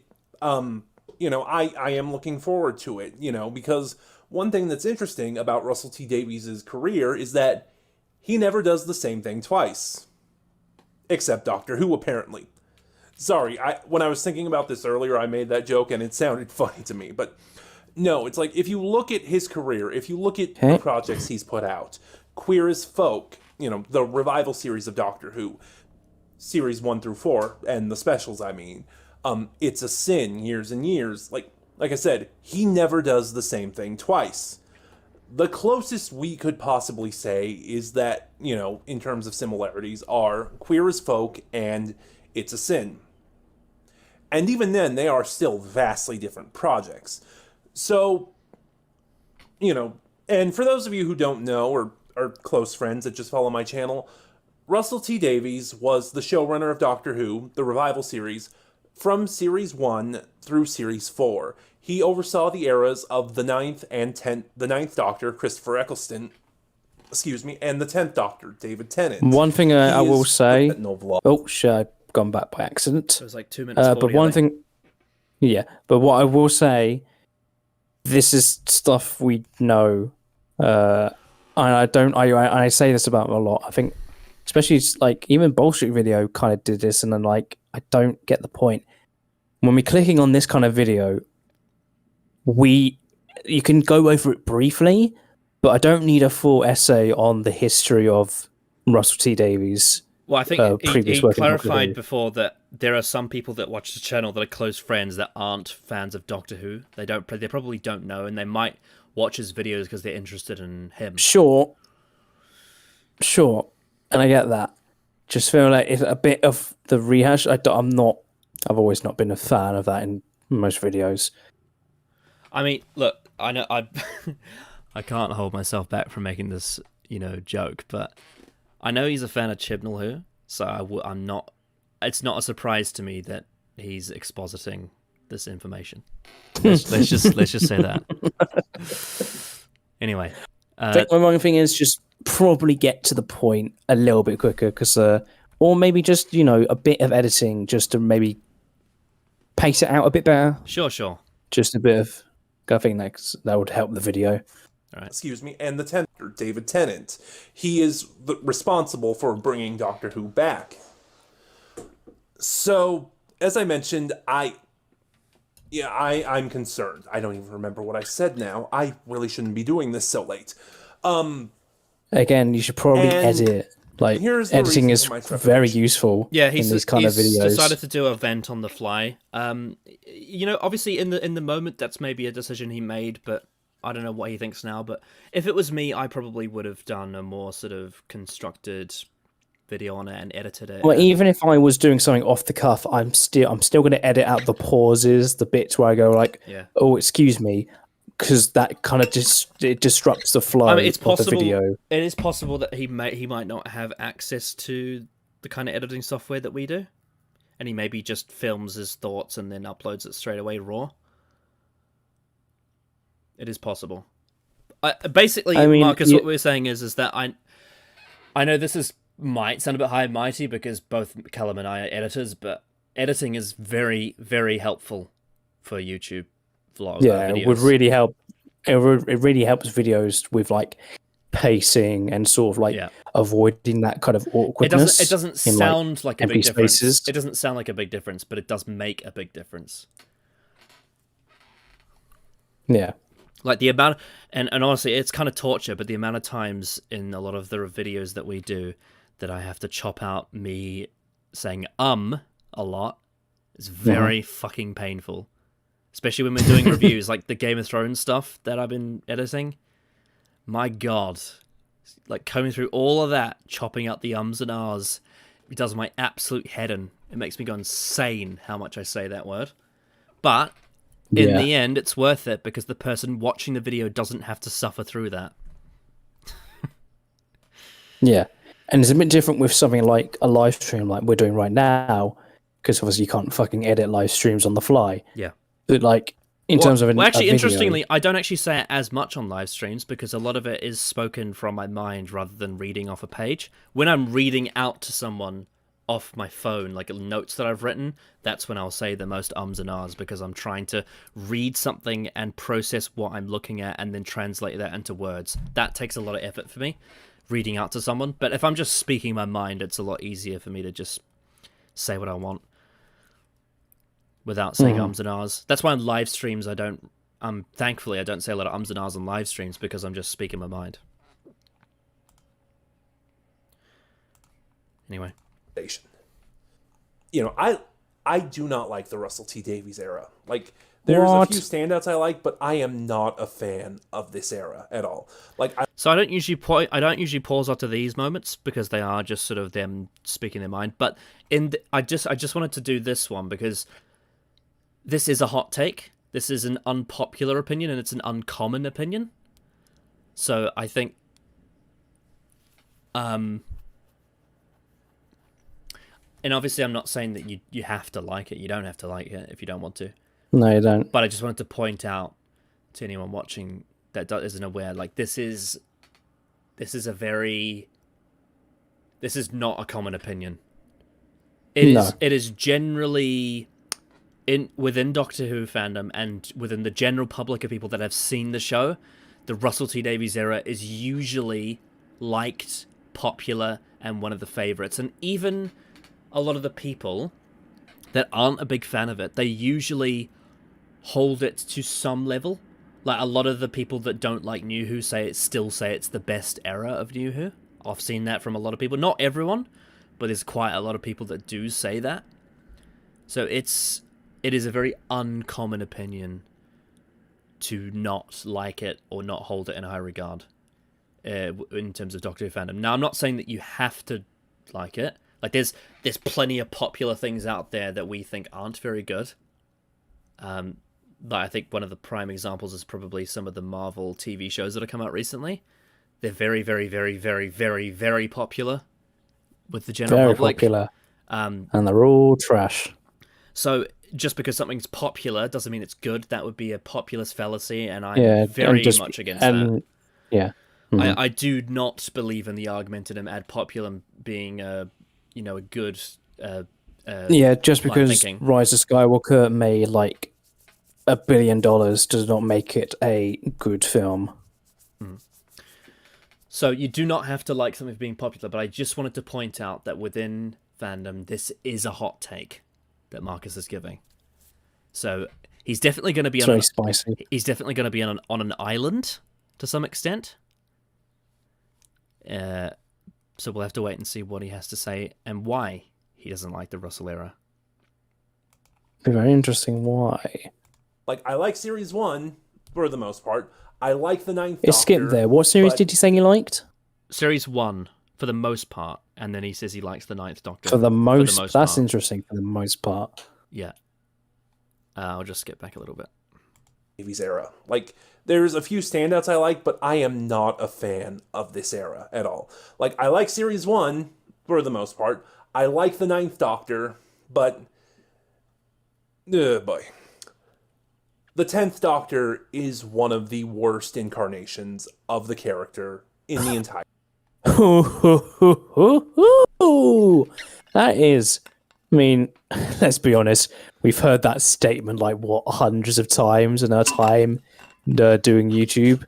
Boy, it never gets old hearing it though. So, boy, it never gets old. For the sake of fairness, I'm going to, even though I don't know if Marcus is using the same terminology that we use, that's fine if he doesn't, but I think it's fair for me to base on the kind of words that I base on for the kind of criticisms or whatever that I see.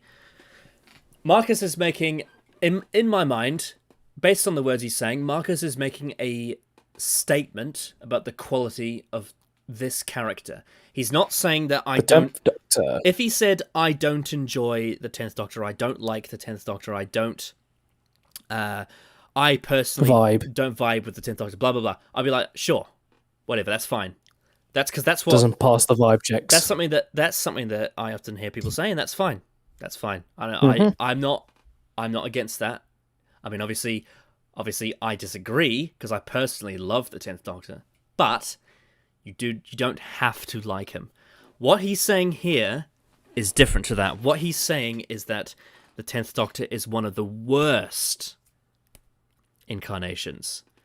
What that indicates to me is he's talking about the quality of the writing for this character, the quality of the characterization, and all the things that come with it.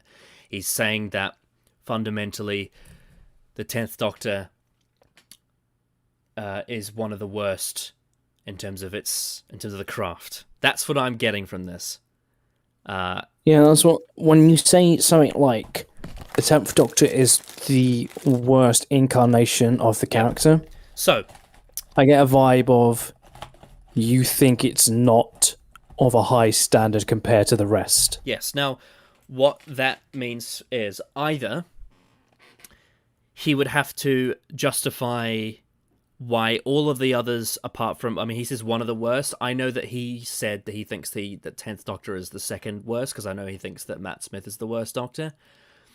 So what that says to me is that he would have to justify why he thinks all of the others apart from Smith are better than 10.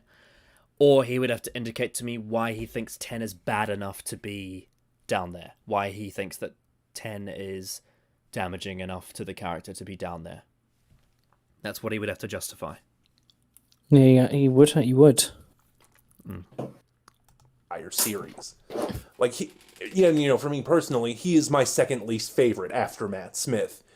He is overrated and just... So what do you mean by that? What do you mean overrated? Well, you'll probably get onto it. I would certainly hope so, because you have to, when you say something's overrated, doesn't always mean that when you say something's overrated, doesn't mean you also think it's bad.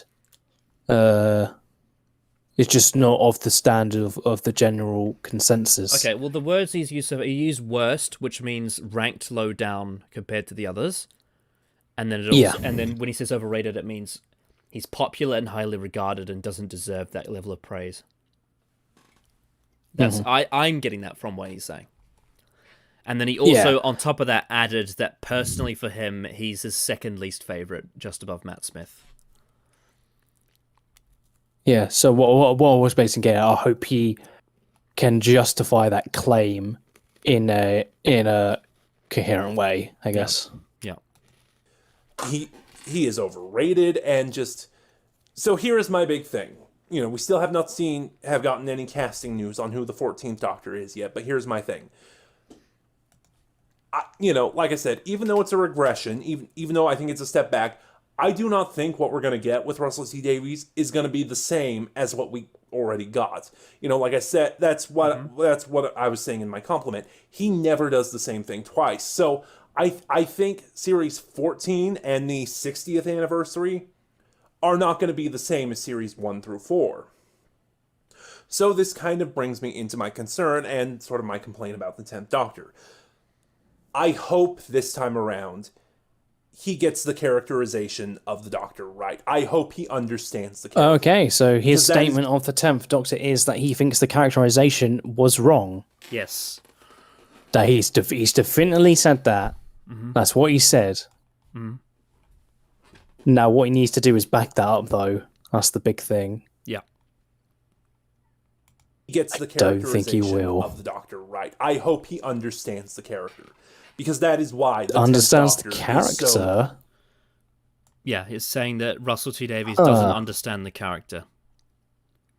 It's a bit it's a bit like how when you hear some people say that Rian Johnson doesn't understand Luke Skywalker as a character, based on the way he's written in The Last Jedi. Yeah, but when we say that, no, he hasn't done that yet. We haven't given the opportunity, and maybe he will. Maybe he'll shock us all and actually prove all of us to be wrong, that the 10th Doctor is not in character with the Doctor itself.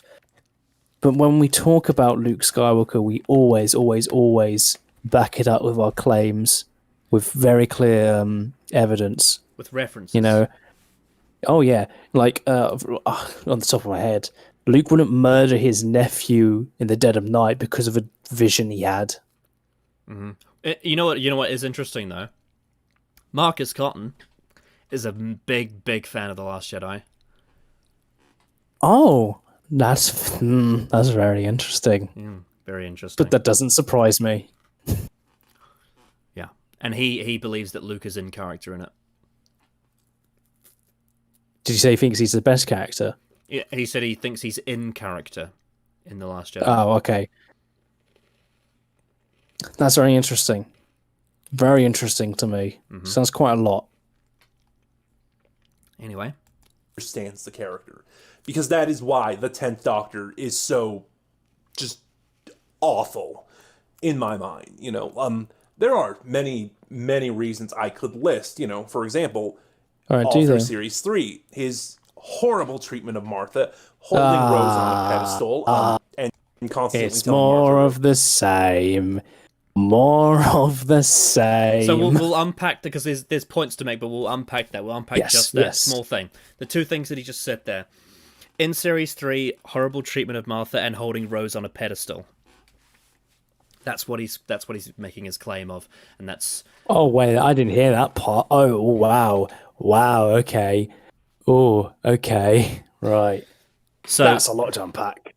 Yeah, so he believes that this is wrong, and Russell T Davies doesn't understand the Doctor, and believes this is out of character for the way, quote unquote, the 10th Doctor treats Martha and holds Rose on a pedestal. So, do you want to unpack that? I don't. Like, okay, so here's I'm going to do a little game here. Let's just assume that Martha was treated not well overall. Let's assume that, and let's have that little fantasy. What does that exactly, in an overall sense, with the entire the entire Doctor in general, does that contradict or is a massive gaping flaw in comparison to just the whole character of the Doctor, that he just slightly doesn't treat her on the same level as previous companions that he had a very clear connection with?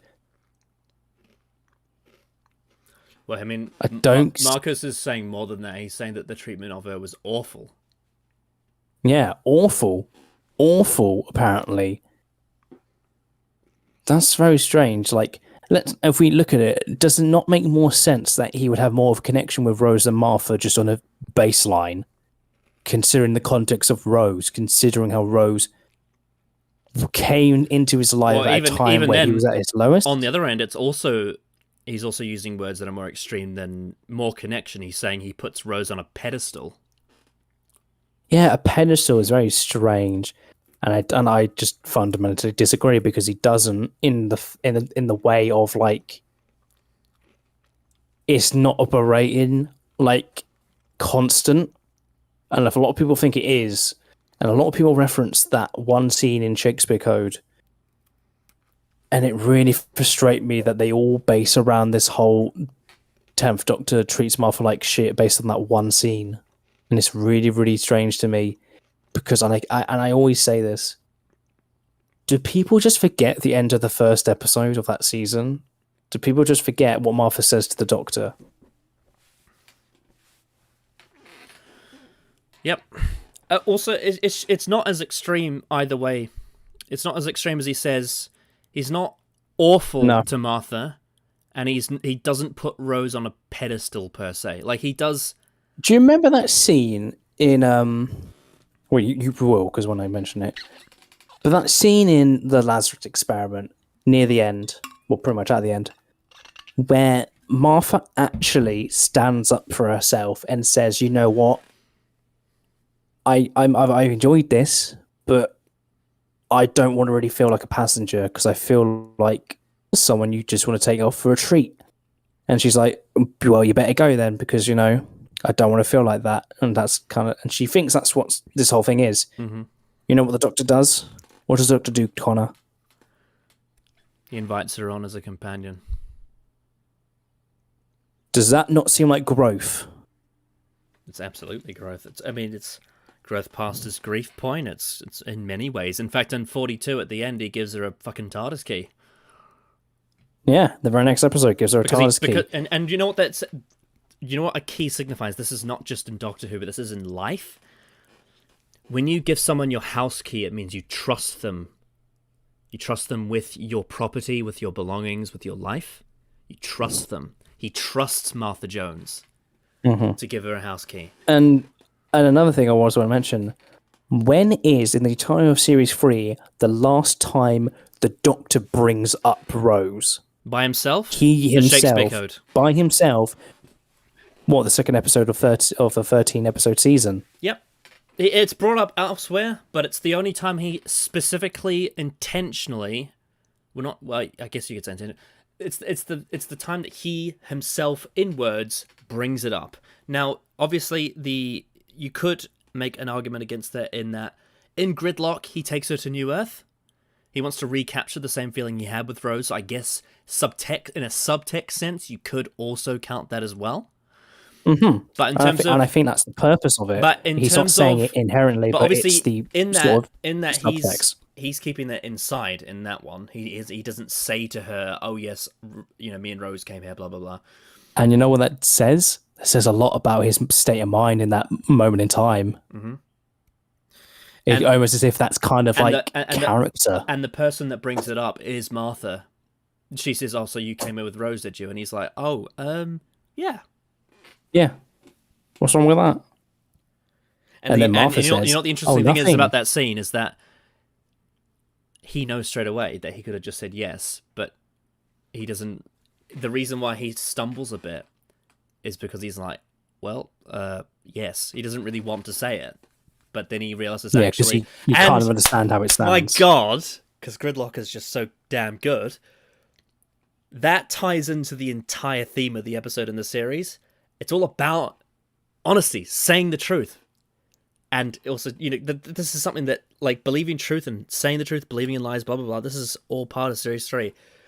He knows he has to say yes because it's the truth. If he lied to her again, it would just be... People would have a point. Another lie. Another lie on top of all the other lies that he's told her. And it's a turning point because he could have said yes straight away. He could have said no straight away.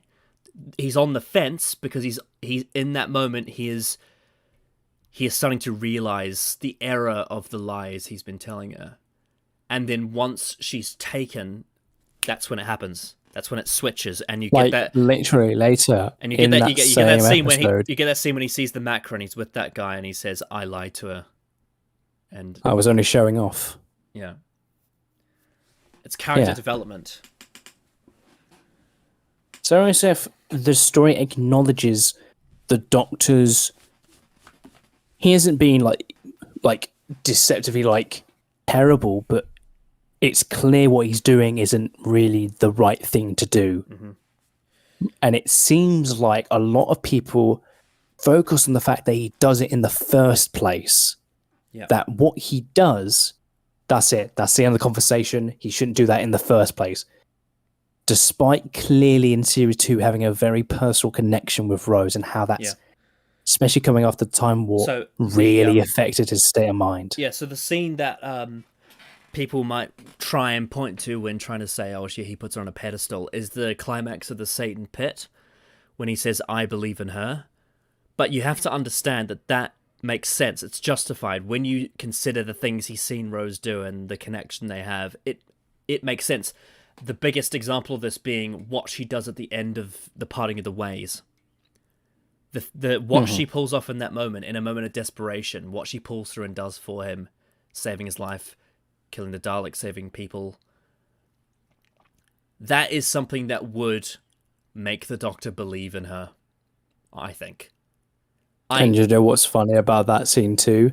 He was proven right. He was right because he knows Rose. Yeah. So that kind of trust that he has in her and believing in her, I don't see that as putting her on a pedestal in an unjustified way. I do think it's absolutely justified. And also, I know some people are gonna hate me saying this because of their interpretation of the Doctor. But whether you like it or not, the Doctor, and not just the 10th, but the 9th as well. If you rewatch Series 1, you'll see this, and if you rewatch Series 2, obviously you'll see this. The Doctor grew a connection and a relationship with this woman, and he loved her. Now, if you think the Doctor is aromantic and asexual, obviously you're going to have a problem with that. But this is what's established in the story. We see it develop over the course of Series 1. We see it manifest in Series 2 and crumble. Of course he's going to miss her because he loved her. If you think the Doctor is incapable of love, then you have a disconnect with what is being written into the story. I still think there is wiggle room for him to say that, at least at this point in the story, there's wiggle room to say he's asexual. Though, having said that, the kiss at the end of the TV movie possibly undermines that. When you think about the Doctor dances, possibly undermines that. When you think about River Song, blah, blah, blah, blah, blah.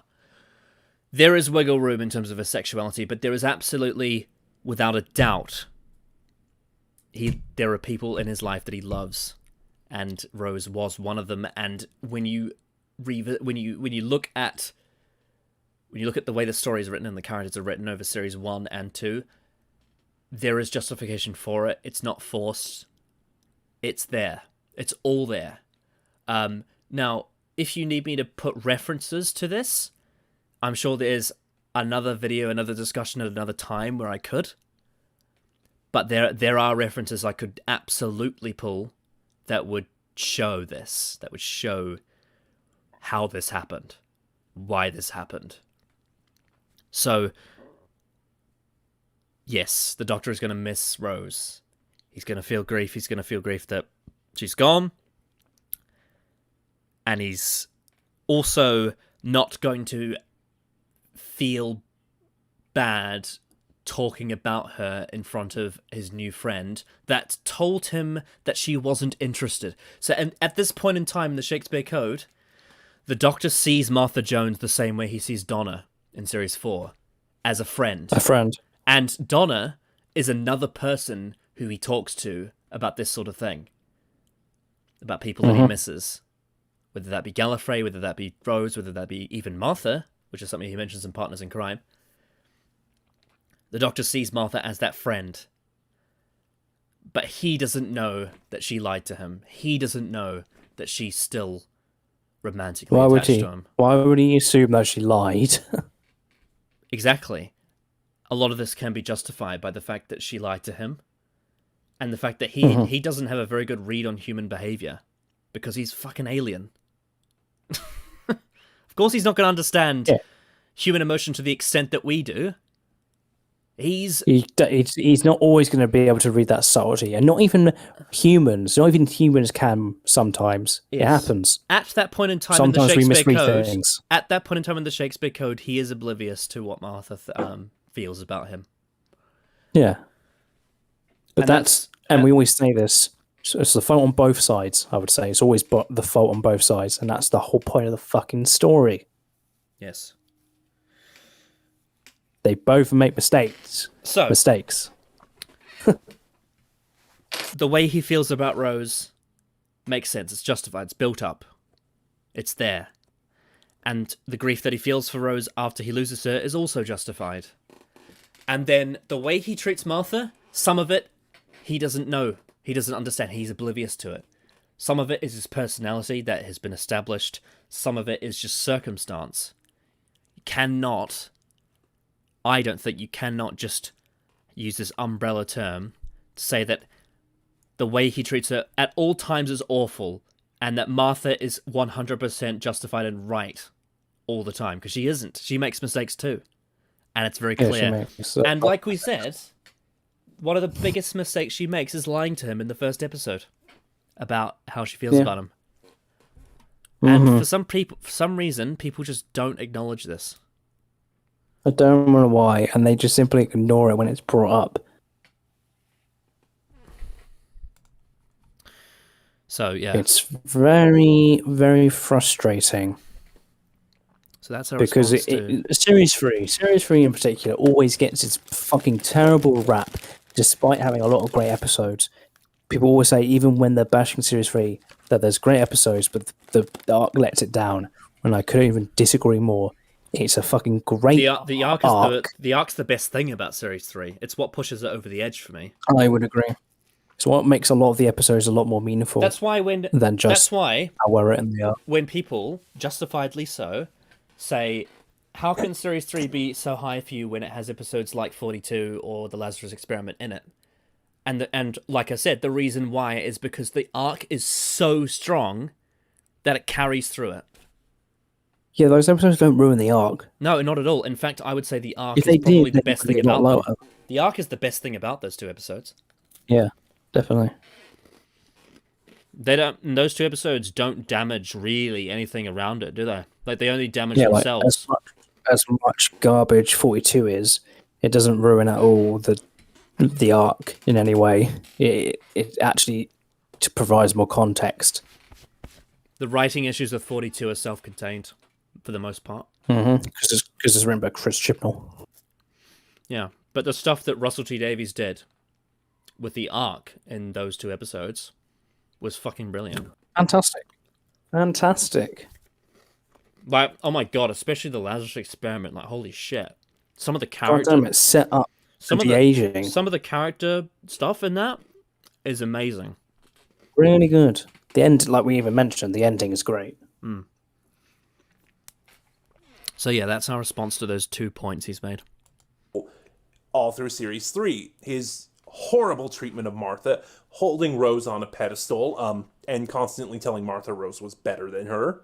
Literally never happened. Literally never happened. Yeah, never did that. You're wrong. Like, opinions are opinions. I also think opinions can be wrong, though. But you are factually wrong there, because that is never said once. Yeah. So don't get your... Yeah, you're twisting something that happened. So it's not that the Doctor tells Martha that Rose is better. It's that Martha feels that Rose is better than her in the moments where she's crushed by his words. It's that Martha feels that and then realizes, actually, no, that's not true. Yeah. And that's why at the end in Last of the Time Lord she says, I was never second best. Game Controller, he doesn't say the old one was more competent. That's not what he says. That's not what he says. No, it doesn't say that. And the reason why he says it, because Rose is experienced in traveling. She would probably know, especially because there's so many times in Series 2, she suggests things. She says things based on her previous experiences. She knows how things works when traveling with the Doctor. Yeah, so and also when you look at some of the things that she did in Series 1, Martha is kind of at that point in terms of her travel. Obviously, Martha's much more qualified than her in on Earth in terms of being a doctor and whatnot.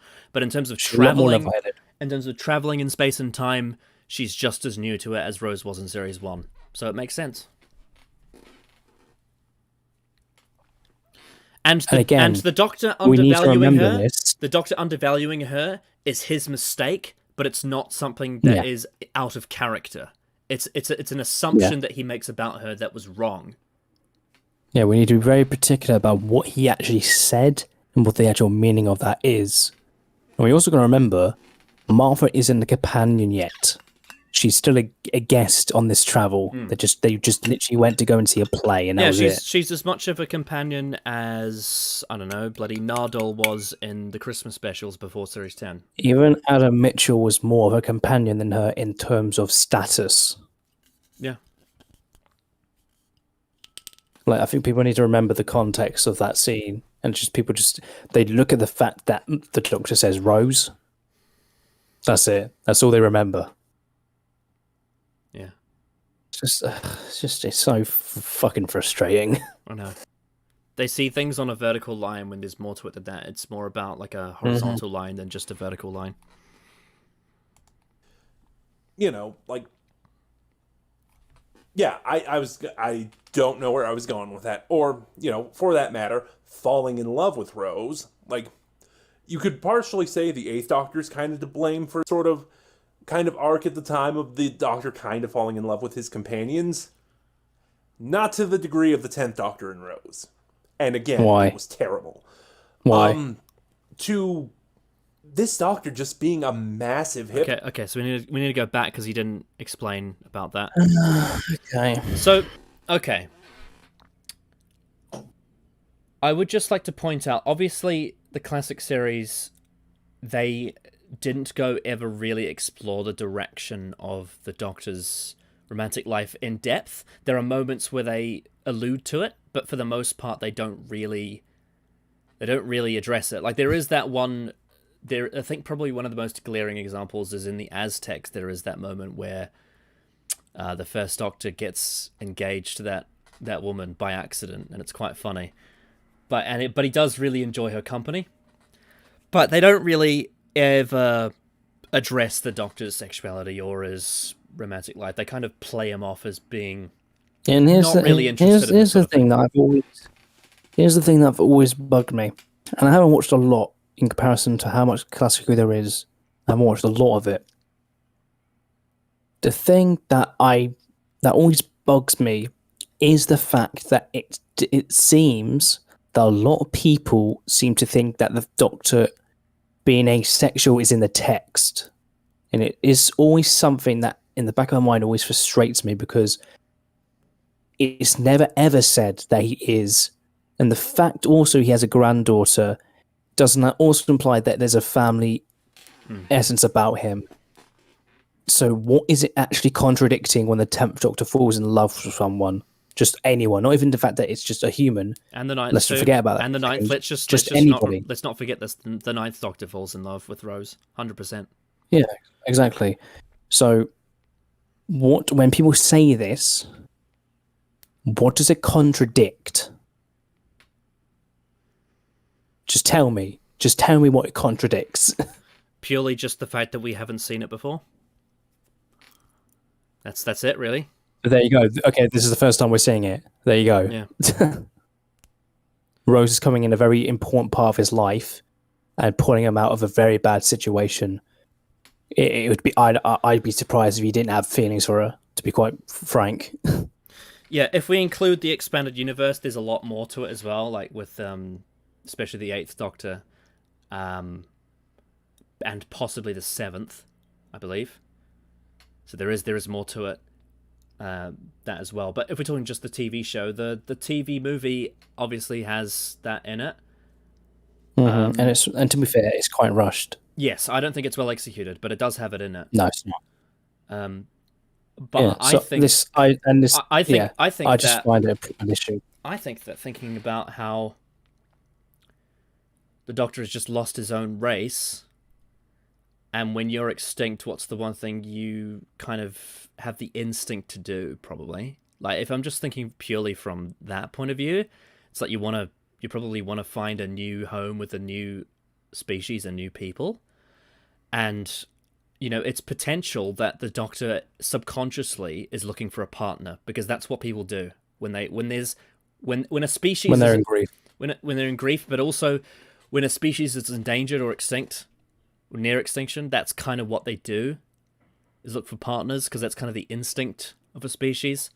But also, it makes for a great story because it means that the Doctor tries to find family and fit in and settle down with humans, but he can't because he's incompatible, and that's what makes the story so great, is that in a lot of ways it's almost like an anti-romance, because he sees this family with Jackie and Mickey and Pete and Rose, and he thinks, wouldn't it be nice to have a family like that? But then he also realizes, but I can't do that human life. Like he says in Father's Day, he says, I could never have a life like that. Or if you look at something like Human Nature or School Reunion, where he addresses these things, the Doctor can't. The Doctor may feel love for a human, but he can't be with one because it's not compatible. Not in the traditional sense at all. Yeah, and I think that is very in character, and what that means to me is that is a retcon, but what it does is it means that for all of that time in the classic series, the reason why he doesn't attempt to, find romance or fall in love is because he knows that he's not compatible with a whole range of species, and humans being one of them. And now that the Time War has happened... there's no point in trying. And now that the Time War has happened, now that he's in a moment of desperation and the fact that he's the last of his species and he's in grief, he now wants it more than he did before, but can't have it for the reasons that are stated. So I do think it's justified and very in character. And a lot of reasons why I disagree with the statement that's just been put in chat, saying that I can't stand any romance plots with the Doctor, but my thing is that the Doctor as a character should just be about time travel and adventure. I don't understand why we can't have a romance plot. I really don't. Because what does it actually contradict? Like, what is the issue itself with a romance arc with the Doctor? What is the fundamental issue with it? I don't see the issue. I really don't. Because I think it's just like ignoring it's like it would be like me saying, just trying to think of an example. It's like me saying, I don't like when the Doctor interacts with children. It'd be like me saying that, because I don't enjoy that. Yeah. But it's like, what does that contradict? Yeah, and it doesn't. And I bet the reason why you don't is because in previous examples of it happening, it's not been well executed. It's not because of a contradiction. What if I came in and said, the show shouldn't be about, like, if we were talking, like, because people are talking about the Doctor being in romances, right? What if I said, if I looked at something like The 11th Hour, and I said the show shouldn't be about him being an imaginary friend for a child, it should be about time travel and adventure. It's like, it's the same thing. It's what I'm stating doesn't contradict anything to do with the character. It's purely just saying, this is what the genre of the show should be. And really, when you really think about it, in the way the 11th Hour does it, in terms of imaginary friend, it works so well with a time travel person. Like, it works. It fits really well, because imagine you meeting someone when you're very young, and they're at a certain age. You're older. When you see impossible things in front of your eyes. Exactly. Mm-hmm. Like, this whole idea, whenever someone says that this character, the Doctor, or any other character, let's be honest, in any kind of media, isn't this, and only can be this, but doesn't then supply it with because it's a contradiction more than, oh, it's just how I feel or whatever. It bugs me, because it's like, why? Is it because of just previous stuff that's not been well executed, or is it just because you don't like it? Mm-hmm. You know? And that's when we come with, like, the romance with the 10th Doctor. They don't like it because it's a romance. For some reason. I don't get why. And then if they claim it's not part of the character, then you're saying it's a contradiction. So then show me the contradiction. And they can't, because there's no contradiction. Mm-hmm. If the biggest thing with the 10th Doctor, it annoys me so much. If in Classic Who, the Doctor had outright said, I am an asexual, I am an aromantic, I am not interested, what Russell would have had to do is he would have had to justify why he changed his mind. Because you can't... By the way, just saying, you can actually change your mind. That is a thing. You can change your mind. That is another factor. There are some people, and I know this because I have friends that are like this, there are people that change their stance on this all the time. I have a friend that's gone from straight to bi to gay to bi to straight to bi to gay all over the years. It does happen. The Doctor, and also, like, we said that even with the context they gave, it's still consistent with Classic Who. On top of that, it also could be an example of he just changed his mind. But here's the thing with that. Most people, sometimes the people just randomly change their minds, but most times when someone changes their mind, it's because of events. It's because something in their lives has made them change their minds. And that's what we get with the 10th Doctor and 9th Doctor. We get the events. We understand why this has happened. Absolutely.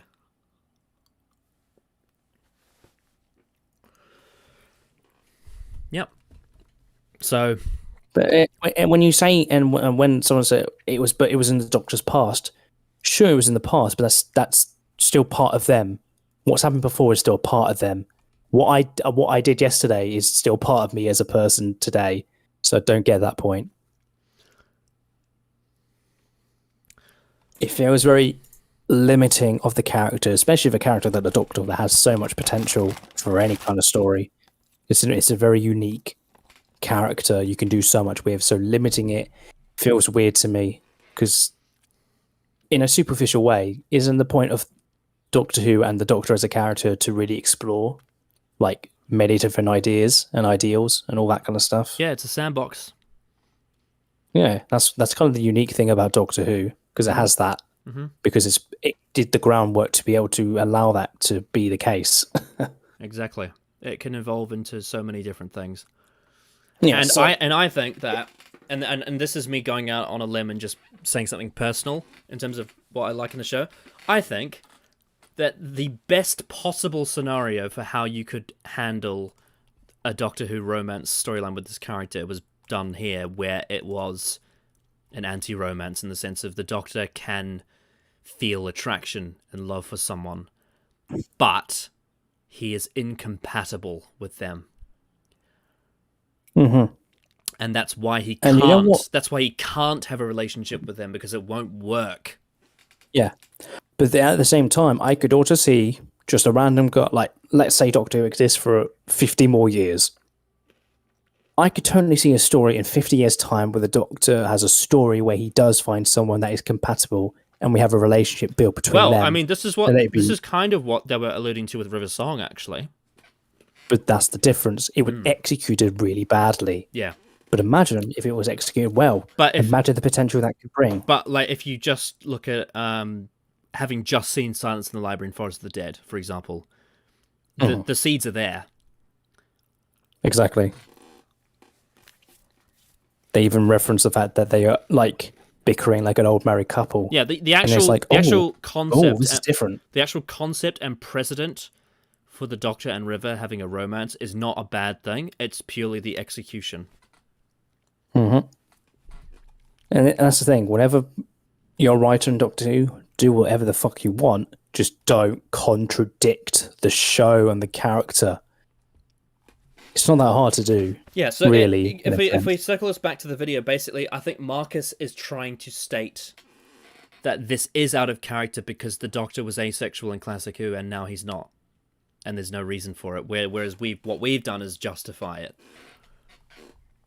And if it's another point, if it's not that point, then it's his kind of job to say what his position is on it, like what's his actual argument, so that we can understand, and then we can either agree or disagree, and disagree with evidence. Yeah. Oh god, although Stan's saying that 12 and Clara are better than 10 and Rose.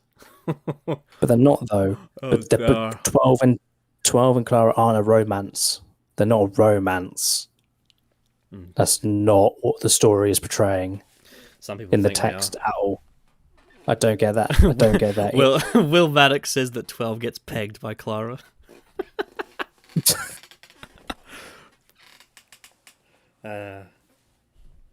Anyway.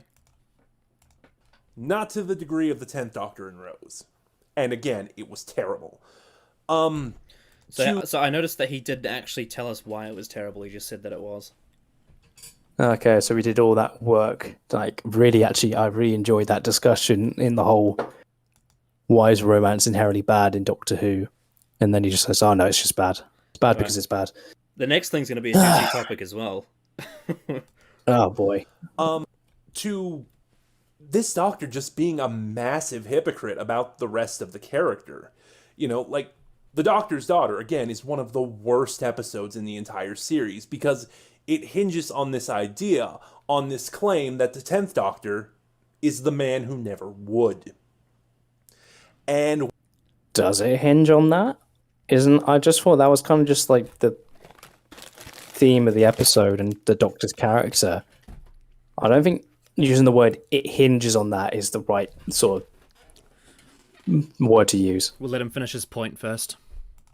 Okay. And we kind of know that's a straight lie. The Doctor might detest violence, but there are situations where the Doctor knows it's unavoidable, where violence will be the answer. You know, like the Seeds of Death. The second Doctor directed a fleet of ice warriors into the sun. Day of the Daleks. The third Doctor shot Ogrons. The Mask of Mandragora. The Doctor kills an entire cult. Warriors of the Deep. The fourth Doctor, by the way, from Mask of Mandragora. Warriors of the Deep. The fifth Doctor created a chemical weapon, a poison gas that was harmless to humans, but deadly, fatefully so, to Silurians and Sea Devils. Attack of the Cybermen. The sixth Doctor shot the Cyber Leader. The two Doctors, the sixth Doctor poisoned someone. The seventh Doctor, Remembrance of the Daleks. The Doctor nuked Skaro. You know, I could go on about this, but I'm just saying, you know, the whole point is that by making this absurd claim that the 10th Doctor is the man who never would, he paints not only himself, but his entire character and across his incarnations is as a massive hypocrite. No. Okay. That's not what happens. So I'm just going to quickly tell... I don't think he understands what he means by he never would. I really don't. So, Connor, what do you think the Doctor means when he said he's the man that never would? I would not revenge kill in cold-blooded murder. That's what he means. Oh, so you're saying he wouldn't choose to kill someone just randomly? Out of cold-blooded murder, no, he would not. No. Almost as if the murder was kind of avoidable. Like it wasn't needed. Yeah. Most of the examples he gave before were in self-defense or in defense of someone else. Also, almost as if there was no other option. Let's not forget, the fucking Time War happened in between then and now. He killed an entire race. His views on the Time War are very, very affected. His views on murder are very affected by the war. In that moment in Doctor's Daughter, violence could have been avoided, and it should have been avoided, in a sense. And that's the point he's making. I don't think the 10th Doctor is making the case that violence is always bad and you should never do it. Otherwise, why is there wars? I mean, it's very clear. It's very clear that he doesn't like violence. Like he's not a fan of violence. But if it happens, if it's unavoidable, then what can you do? Yeah, he's not saying don't hold self-defense or don't defend others. It's more about be stupidly unrealistic. Yeah, it's more about don't kill in cold-blooded murder. Don't kill when you don't need to. When it's like when you look at the context of the scene and how that guy killed Jenny. He did because he wanted to. He did because he wanted to. And the Doctor makes the point of, I would never do what you did. I would never revenge kill in cold-blooded murder. In cold-blooded murder under those circumstances.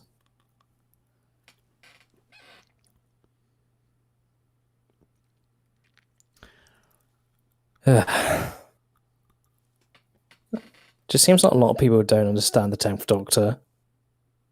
It really feels like it now. Yeah.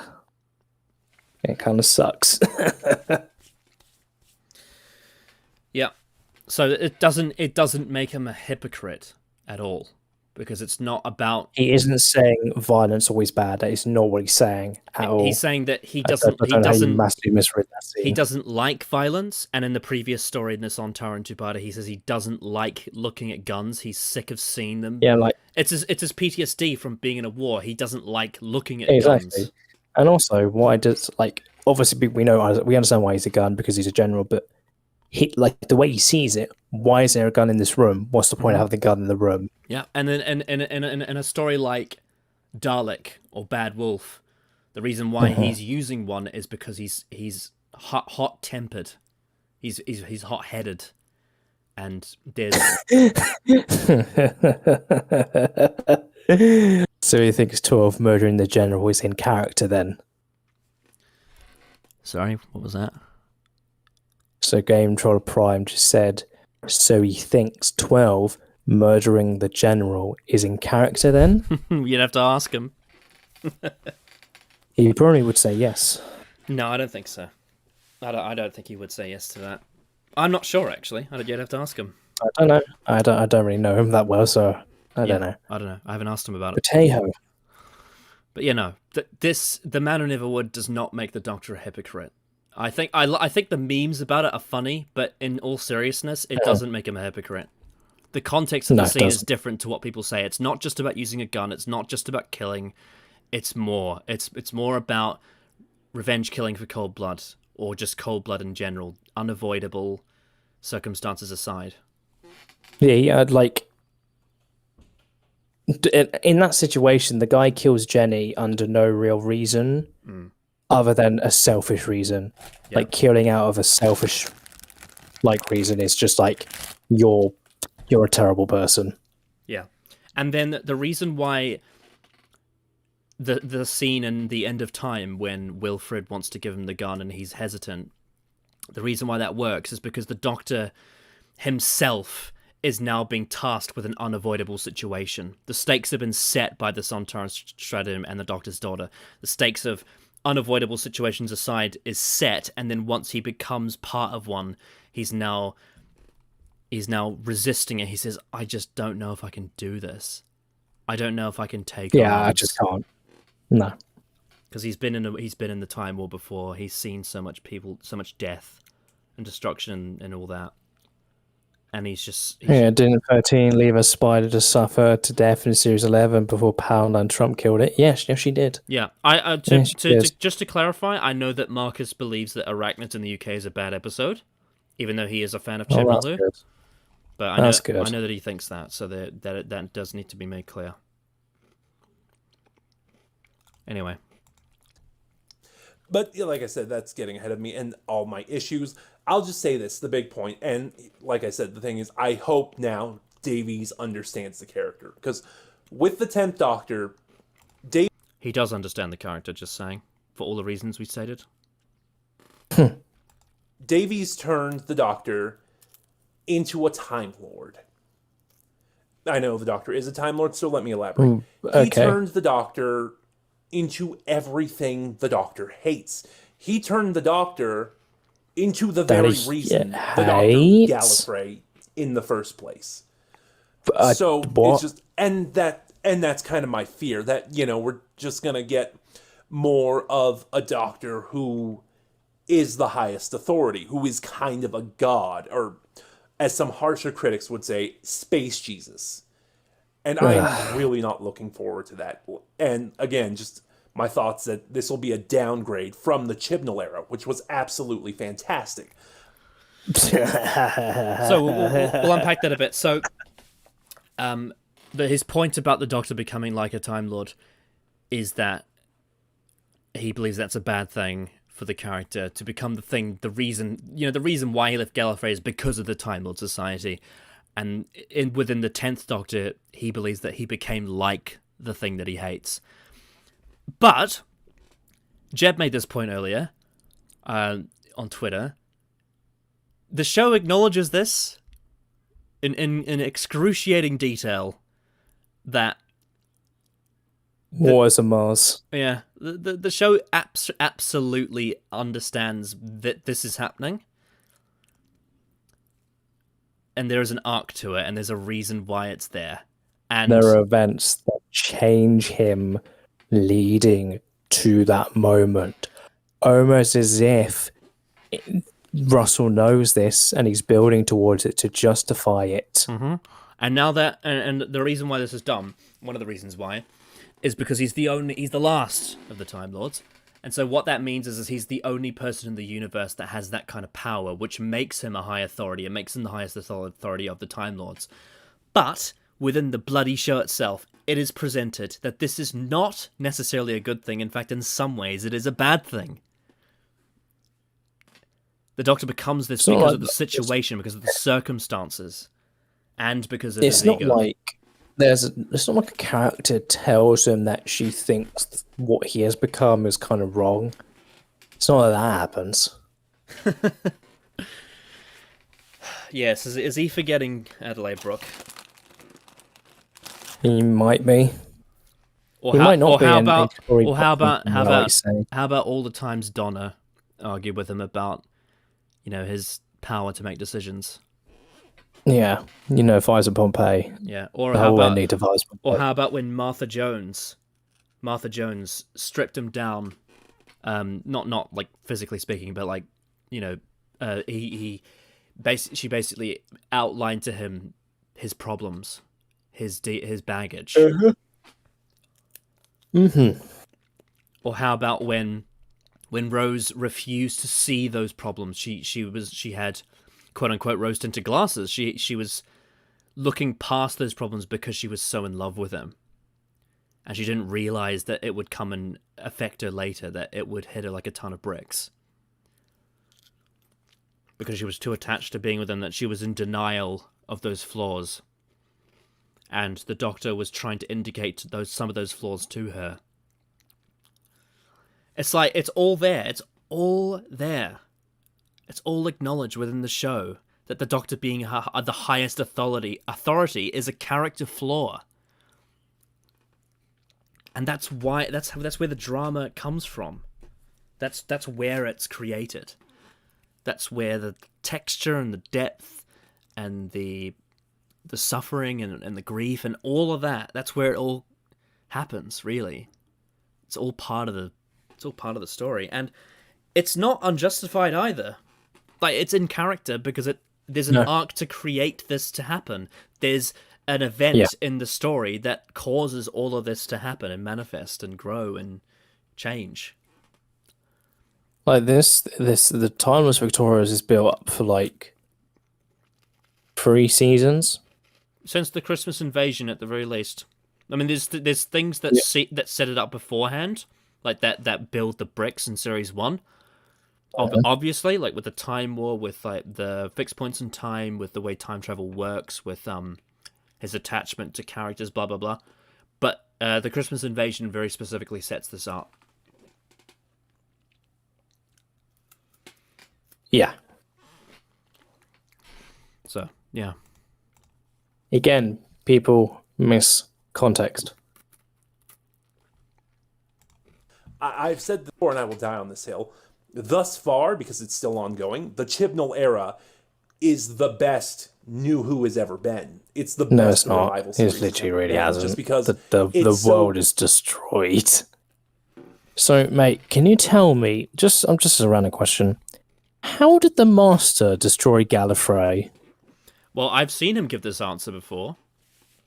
Oh, really? Yeah, that's interesting. On Twitter, he said that for the same reason the classic series gives, it's the Master.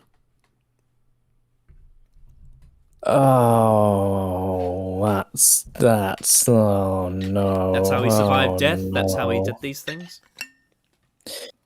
So his defense is because it's badly written. No. That's his defense. That's not specifically what he says, but he says that it's the same as the classic series. That's not an argument. I can't give you any more information because obviously I'm not him. You'd have to ask him for more information, but that's the information I've seen him give. So the Master can destroy Gallifrey because he's the Master. Is that what I'm getting?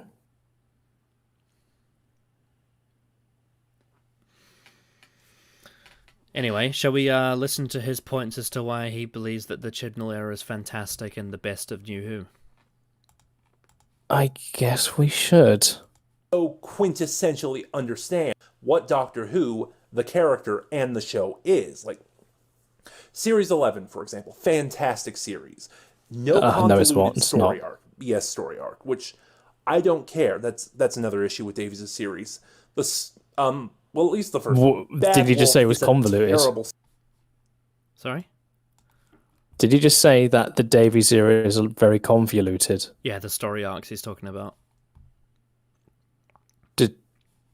Does he not know how absurdly, like, convoluted the finale of Series 11 is? Probably not. That's what. But it's funny because when you hear he does reference Ranskrev Kolos in this video, and it'll be interesting to hear what you have to say when he does reference it. Oh man, I anyway, it's about to be midnight, and I feel like I would want to scream, but I can't. Anyway, so that's a shame. Let's hear what he has to say about the Bad Wolf story arc, eh? Yes, let's yes, story arc, which I don't care. That's another issue with Davies' series. Well, at least the first one. Bad Wolf is a terrible story arc because it's not a story. So yeah, Series 11. No convoluted story. What? It's not a story. What? Wait, what? Bad Wolf is bad because it's not a story. I think he gets on. I think he does get onto it. So, just that as a statement, though, I don't see how anyone can come to that conclusion, even if they kind of just are not vibing with it. You cannot tell me in a statement that it is just not a story. I don't see. Oh, my brain hurts. My brain really hurts. So I know the reason why. I know the reason he gives. I don't know if he gives it in the video, but I've seen him give the reason at the very least on YouTube and possibly on. Sorry, at the very least on Twitter and possibly in this video. If he doesn't give it, I'll tell you what it is, but I'm pretty sure he does. So we'll continue. Because it's not a story. Can't wait to So yeah, Jeb, because I'm going no convoluted story arc. A doctor who is just a wanderer, a fun-loving adventurer. Okay, I don't think he gives it. Right. So, he has described the Bad Wolf arc, and I think he did this with the Saxon arc as well, which is even more of a wow, can't believe you said this. He describes it as being like Where's Wally? Or like Where's Waldo if you're in America? where its only purpose is you're searching for something in each episode, and then you find them. I don't. Why am I punished like this? Why do people have to punish me with these really stupid statements? The Bad Wolf arc literally is like, we constantly are seeing it. We're seeing it everywhere, but we don't know why. We don't know what it is. We then, like, when the Daleks arrive, we think it's to do with them. We think it's, and that's what the Doctor thinks as well. But then it's we find out it's a message to allow Rose to go and save the Doctor, and her becoming the Bad Wolf. How isn't that a story? Like, there are clear, just like Rose notices it more and more and more as the series go on. Hell, in episode 3 of series 1, it is literally brought up to her, the big bad wolf. And then she would see it time and time again in probably adventures we haven't actually seen, because that's kind of implied. How can you not tell me that's not a story? How can you tell me that? It's just Where's Wally, Callum? But like, even then, okay, if you describe it as that, fine. In a sense, maybe like it is like, as an audience, we see it constantly. Sometimes it's subtle, sometimes it's blatant. How is that criticism? Because you've described it as a thing that's kind of similar in a way. That's apparently criticism.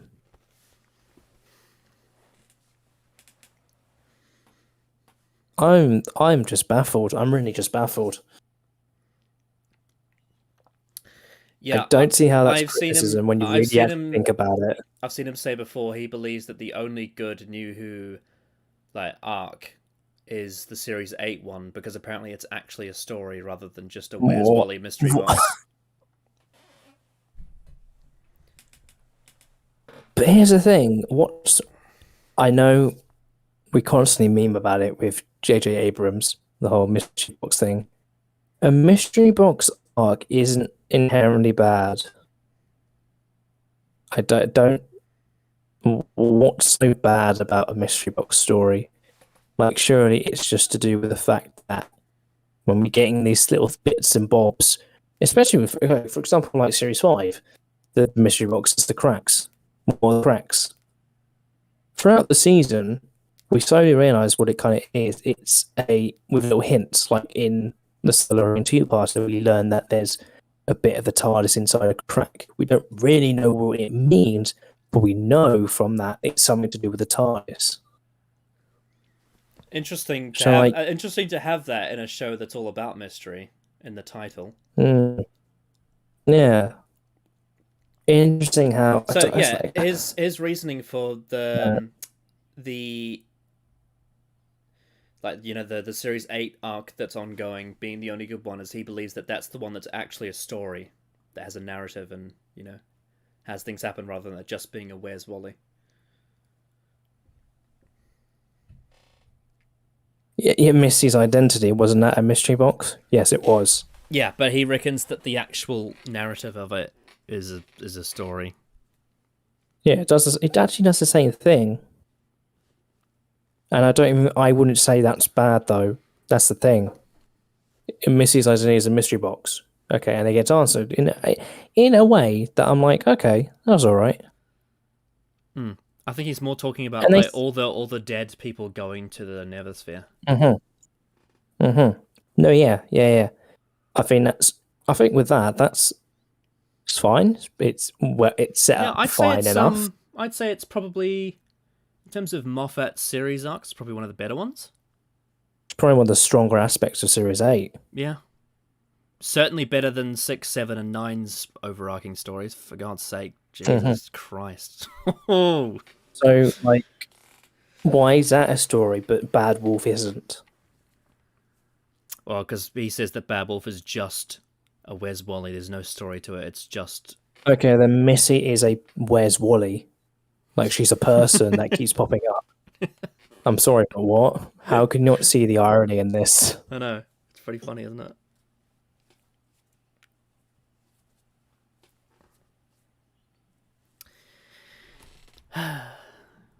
Anyway, I love when people and are consistent. Not some sort of godlike figure. She doesn't. Oh yeah, so that was the other point, is that he says that the 13th Doctor is better and more in character because she's a wandering traveler rather than some godlike figure. People keep saying like the 10th Doctor is a godlike figure. When at any point does he act like God himself? It's probably because he floats into the air like a space. Oh my God, he floats. Because we all know that God is very he floats a lot. It's not like Jesus is the one that's kind of like that. But everyone says space Jesus, but yeah. It's just... I just don't get it. I don't get what the issue is. They perfectly explain with the Archangel network.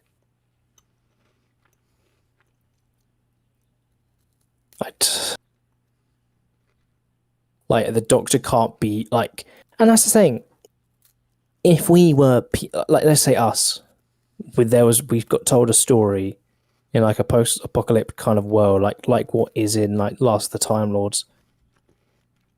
Imagine we had a story told us, like we just were told the 10th Doctor's story, or the Doctor just in general. Would we not see him as like someone who's like kind of like otherworldly?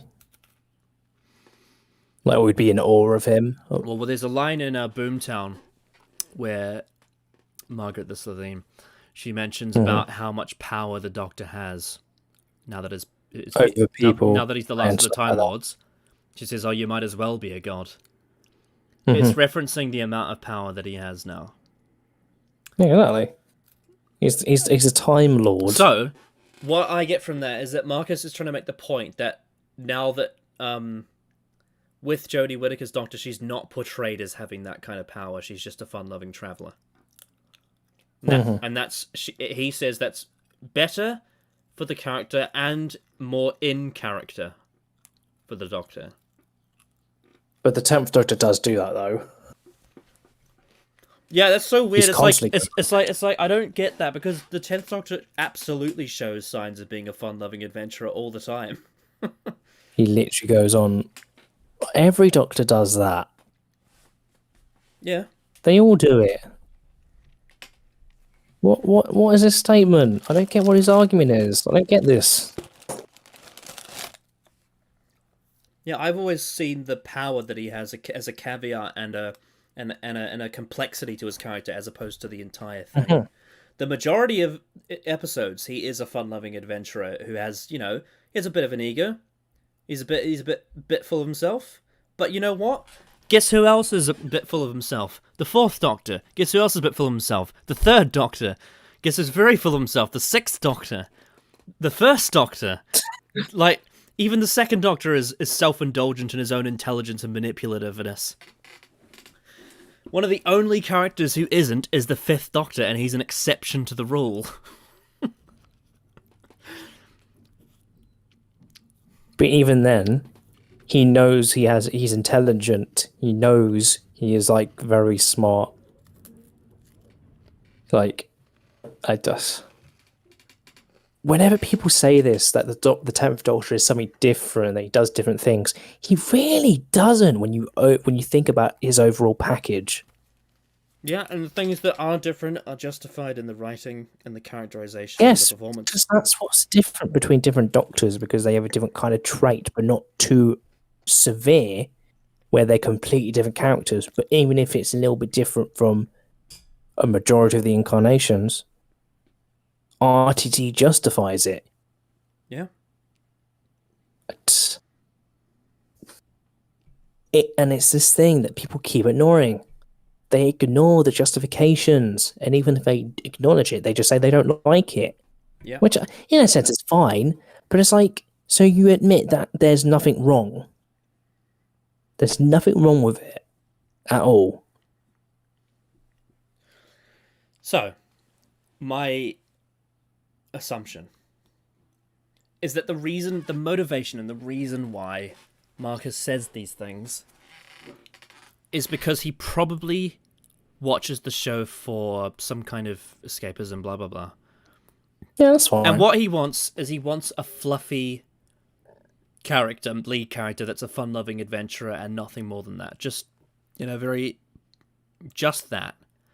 And he says, and I assume, that when the direction of the show goes into what it does, sometimes with Russell T Davies, where it's full of angst and you have a lot of that, conflict and a lot of that what is presented, it turns him off. He doesn't want to watch. He's not entertained by that. He just wants to watch the Doctor be a fun-loving adventurer. That's what I'm getting from this.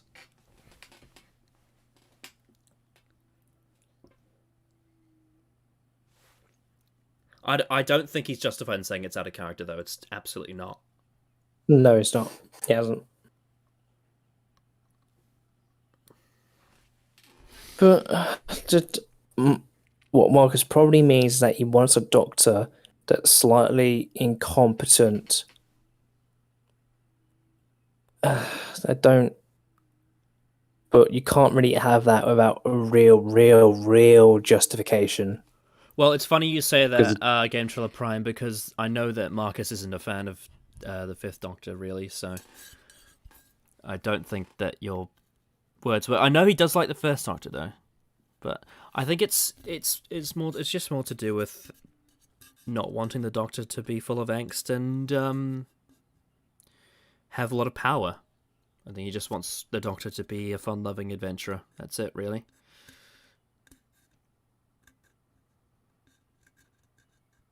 And that's fine. But the thing that's weird about that to me is that there are Doctors from Classic Who that aren't what he describes.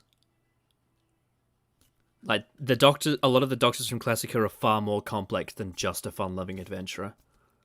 Like, yeah, like someone would say to me, okay, how about you take the Fourth Doctor from like seasons 15, 16, 17? I would say to you, well, no. I mean, he is a fun-loving adventurer, yes, but that's not the only thing in his character.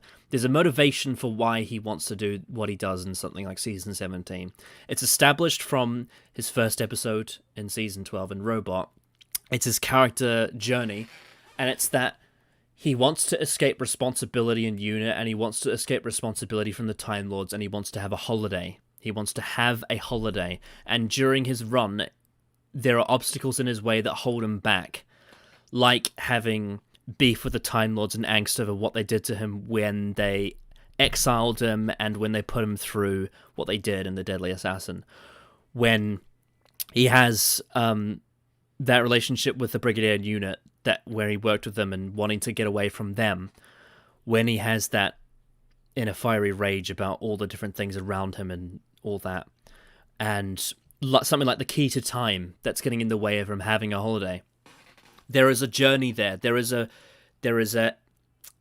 path to him trying to get to that point where he can be the fun-loving adventurer and have that holiday. There is a purpose to it. There is a conflict. There is a journey. And so it's not just about the Doctor being a fun-loving adventurer. There is also a character journey and a character arc there. And that's something that's there. And I could talk about other Doctors too that have, that are fun-loving adventurers that also have these kind of motivations and arcs and things that define who they are and what journey they have. The thing with Jodie Whittaker is that doesn't really exist. There isn't really, in Series 11 at least, there isn't really, and obviously Series 12 goes in a whole different direction. We can get onto that if we want to, but there isn't really that much of a journey for her. The only thing we really get, if you want to call it that, is there's that one scene in Spyfall Part 2 where she says to her companions the reason why she was hiding her past is because she wants to move on from it. And that's all we really get in terms of justifying why. And we never really... Yeah. Why she became a fun-loving adventurer. It just happened. And it was so dead simple. And there was no progression. There was no journey in Series 11. Mm-hmm. She just was that. She, out of the blue, became...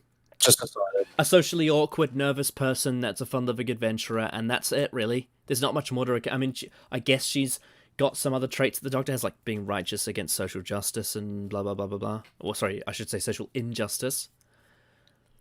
But there isn't that complexity or journey or depth or anything. It's just that. And so I think to compare her to the classic Doctors and against Tennant... for that reason is wrong, because Tennant has the traits that she has, and the classic Doctors have the depth that Tennant has. So I would actually say that Jodie Whittaker's Doctor is arguably more different to the classic Doctors than Tennant is, because she lacks the depth that they have. Rather than her and the classic Doctors not having what Marcus perceives as the problems that Tennant has. Yeah. That's my take. Does not want to be the biggest thing in the universe. And if she's ever put in that position, she doesn't like it. She doesn't revel in it. Companions who are... Well, I mean, the Doctor doesn't necessarily like it either. When is the Doctor, in terms of, like, just regular stories, like, does he ever say that he loved being worshipped in, No. In Last of the Time Lords? No, he never said that. He did it because he did it because he knew it would work. He knew it to save the Earth. Yeah. Almost as if he's a good, like, really in overall sense, a good person that wants to save the Earth due to what the Master did. The only time he indulges, he has moments where he indulges in that power, like the Time Lord Victorious, for example. Mm-hmm. But the circumstances behind that is justified. No. And in other situations where, like, he's, like, example, just fascinated by something because he knows really he's safe in a sense. Something like Midnight, for example, and how, like, call him out on the fact that he's fascinated by the Midnight entity because he's, like, very different from humans. It's just, like, doesn't make him, like, a bad person or anything like that. He's still wanting to save those people inside the bus. Like, he constantly tries to calm them down. But his fascination with the unknown, though, is one of his biggest character traits, and it's something that a lot of other Doctors have carried. Yeah, exactly. That's very consistent part of his character. Like, often the Doctor will go to dangerous places because he wants to see them. Yeah, he wants to thrill. Yeah, like they even make a joke of that in Satan Pit. I did a reaction to the story, the Fifth Doctor story Terminus on the channel, and they're in a scenario where they're at the center of the universe, at the point of where the Big Bang began, and they're in a place with a plague, and they're in a hurry to save Nyssa, and there's a lot they need to do. They're in a moment of peril, right? But then when the Doctor walks into the room that is the center of the universe, he stops to look at it. Despite what's going on, he wants to see it. Because he has that in him. He has that curiosity and that wonder to see things. And that's something that he says to the Master in Colony in Space. He says, I want to see the universe, not rule it. It's very, very part of his character. Exactly. But then he would probably say, comparing that to what Ten says, as a massive contradiction. Yeah. Even though, I don't know, maybe the entire 10th Doctor happens to justify what he says in Waters of Mars. Yeah. A fun-loving adventurer, and is not some sort of godlike figure. She does not want to be the biggest thing in the universe. And Even if as she's 10. ever put in that position, she doesn't like it, she doesn't revel in it. Companions, who are regular people and not uber-important plot devices. How is... Okay, so let's really think about this. What's the issue with them being, in a sense, plot devices when they are also actually well-developed characters too? They're not putting them on a pedestal, but in terms of the arc they're involved in, they are a plot device, but it's built up to, and it makes sense. What's the issue then? I'm going to make an assumption. I have a feeling what he means by that is that when you look at something like the finales, you look at something like The Parting of the Ways and how Rose becomes the bad wolf and saves the day. You look at something like The Last of the Time Lords, where Martha becomes, a plot device to save the day, or in Journey's End when Donna becomes the meta-crisis. That's probably what he's referencing. And then in comparison, he's saying that the fam are regular people with regular human power. Yeah. And he's saying that makes more sense, probably. And, he says that it's not good when companions are made into plot devices. It's better when human companions are written like human beings. Okay, but what? And here's my question. What if the story makes sense and it is justified? What then? Well, he, on a principle, is saying that the companions becoming plot devices is not justified, I guess is what he's trying to say. Okay, so, but if it was, I would like to ask him what he thinks then. Let's say just a random companion in a random season is a very well-developed character. We understand who they are, what they're all about. At the end of the season, they are a factor in winning the day, in a sense, but it's completely justified. What would he say then? Does that mean let's say if Graham was like the most well-developed character, does that make him better than the other character just by the fact that he's not a plot device inherently? You'd have to ask him. Exactly, that's what I'm saying. Like, I would like to ask him that but and see one what he thing would I can say. probably say is that it probably comes back to the same point we were making about the Doctor, about how Jodie, he was saying about how Jodie Doctor isn't this, high and mighty God and space Jesus, and said she's just a fun-loving adventurer. And in this case, the companions aren't these important plot devices and these big, powerful things in the finales. Like, they're just regular people. And even then, now, obviously, what he means is like being the center of the universe. But we've got to remember, Graham goes toe to toe with the villain in series 11, and is a big reason why he's trapped, regardless of the execution. Are we talking about? Are we shit it is. Are we talking about It Takes You Away? No, I'm talking about the finale. Oh right, yeah. I know that. So, like, I'm along with Ryan. I'm pretty sure Marcus has said that he thinks the Battle of Ranskokolis is bad. Okay, fair enough. Then. Although he does make a point. He does make a point about it that I don't agree with. But I know that Like, I know that he says that it's a bad episode. I'm pretty sure he said that. I could be wrong. I think he may have said it. Would he say, like, okay, would he say something like Graham's story would be bad? Has he ever said that that's not good? I don't know. You'd have to ask him. Yeah. That's something I'd be interested in seeing what he says about it. Because the way I see it in the finale, Graham does play a big part in the plot. Because he, along with Ryan, are the reason why Tim Shaw is trapped. Also, if his issue is that he doesn't want companions to be important, timeless children. That's all I'm going to say. Timeless children. What does Graham say to Yaz in that scene? You're the greatest human ever. Yeah. As if the show is putting Yaz on a pedestal. Yeah, almost. Just gonna say that.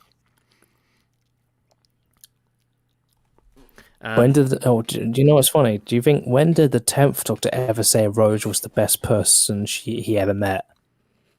I don't think he ever said that. No, he didn't. But then a character I think it's possible. Best human. I don't think she did say it, but I would believe it if Rose said that about him.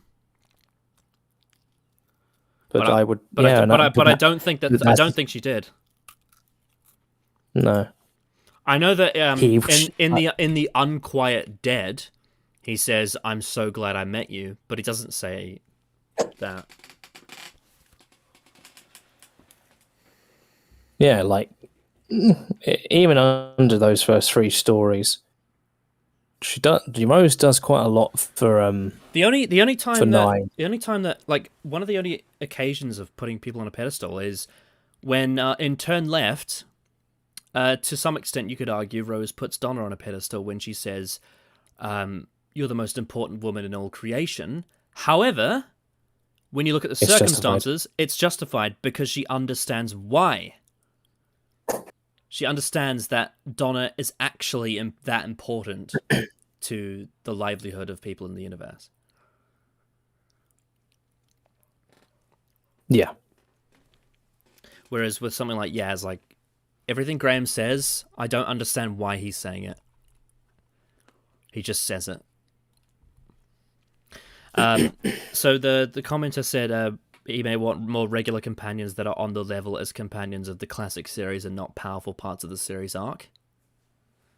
Well, then why didn't he just say that? Why didn't you just say it? You know what? It's not great when we have to assume everything. It'd be great if you just said what you mean, so then we can get a definitive statement, and then just we can make arguments based off that, and whether we agree or not. Yeah. If that's what if that's what he wants, I mean, that's fine, but that doesn't inherently mean that the other thing is bad. Also, I will just point out there are companions in Classic Who that are very influential and important to the Doctor. Yeah. Yeah, no, that's actually another thing. Like, the Moffat era does it in series 7. Well, yeah, I would say example. Clara's more of a mystery box than a plot device. I would say she's kind of both. And that's an example of it not being well executed. And that's when we have the issue. Because they don't justify her being a very important part of the Doctor's life. They're putting her on a pedestal without justifying it. Yeah. That's the issue. Not that inherently she's on a pedestal. It's the fact it's not justified. Yeah. That's where our issue lies. Yeah, because the show tells us that she is without showing it. And it's the exact same with Hellbent. They don't justify it. You gotta justify it. Mm-hmm. Killing the general is not justification. I don't care how bland the companions are. They're normal people. Like, the fact that they weren't some sort of MacGuffin, or that if they died, the Doctor would just send the universe to hell to try to bring them back. So he is referencing Hellbent there. Well, I don't know, because he's criticizing Russell T Davies, right? Unless, of course, he's just praising guess he just Chibnall for means not the doing whole- things that New Who do. Yeah, I think that's what he's doing. I'm pretty sure the only time this ever happens is Hellbent, and that was out of character. Yeah, because it's not justified. I think he's missing the idea that things need to be justified. Yeah. Like the inherent idea that a companion is important. You know what's so funny? Yeah. So it's out of character in Hellbent for the Doctor to do what he does with Clara because it puts the universe in danger. But then the absolute irony of it is in The Angels Take Manhattan, the Doctor is in character for not wanting to break the universe, but then also is stupid because he realizes it won't happen if he tries. Yeah. It's hilarious. My God, Stephen Moffat is... he is a writer. Yeah. Hilarious. But yeah, no. That Rose, Martha, and Donna are not just MacGuffins. That's a poor take.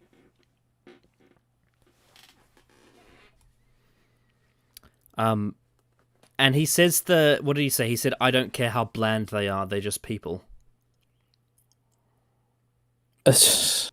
Man, how exciting to watch. Interesting standards you have there, sir. So if they act like people, just regular people with no real characteristics other than they are human people, that means it's better?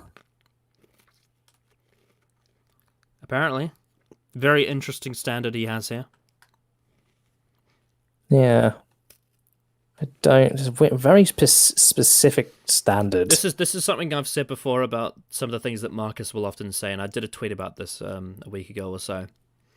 It's interesting how a lot of his praise for the Chibnall era is that it doesn't do things that other eras do, rather than praising what the Chibnall era actually does do. And that's more of a subtraction than an addition. He's praising it via subtraction rather than addition. Praising it that it has less. Yeah, praising it for having less of the things that he doesn't like about other eras, rather than praising it for doing things.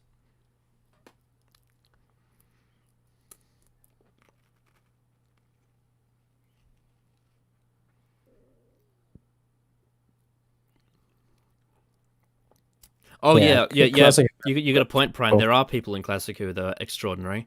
I think the Brigadier's a pretty extraordinary man. Gonna be honest. Yeah. I think he's pretty based. He's a pretty powerful, extraordinary person. Very based. And very important. And even though the Doctor disagrees with him a lot, he does put him on somewhat of a pedestal in his life. As being one of the people on Earth he can trust the most. One of the most important people on Earth that can save lives. And the fact that you can really trust him. Yeah, exactly. And it's well executed. It is justified. You know, the fact that their fates are not intertwined with the Doctor and they don't worship the ground the Doctor walks on. Does Donna do that? Absolutely fucking not. There you go. I mean, Martha. I don't think Rose and Martha. I don't think Rose and Martha worship the ground he walks on. I think Rose is in love with him, and I think Martha is attracted to him. I think Martha's like really adores him. Mm. I don't think if the Doctor suddenly started, just an example, started beating up someone, I don't think they would cheer them on. Absolutely not. Exactly. And honestly, even then, I don't think that Amy and Clara actually worship the ground the Doctor walks on either. In fact, I think Clara probably worships the ground that she walks on. Amy definitely doesn't. No. No way. She actively like not like aggressively, but they disagree like quite not often, but there are moments where they do clash. The reason why I'm not bringing up Bill is because I know Marcus likes Bill and likes Series 10. But the funny thing is he likes Series 10 for the same reasons he likes Chibnall Who. Because it does less? Well, because it's, like you said, the Doctor is a fun-loving adventurer. and not a god, and that the companions aren't a plot device, they're just normal. I mean, does he like the Monk trilogy? I don't know, you'd have to ask him. That'd be interesting. I'm pretty sure Series 10 might be his favourite of New Who. It's either that or 12. So I love Series 10. It's not the best, though. No, it's not. I think it's a little bit overrated by some people. I think it's overrated in the sense that I think a lot of people say it's like excellent. I think it gets a lot of praise because it's a massive improvement on the last 4 before it. And it is.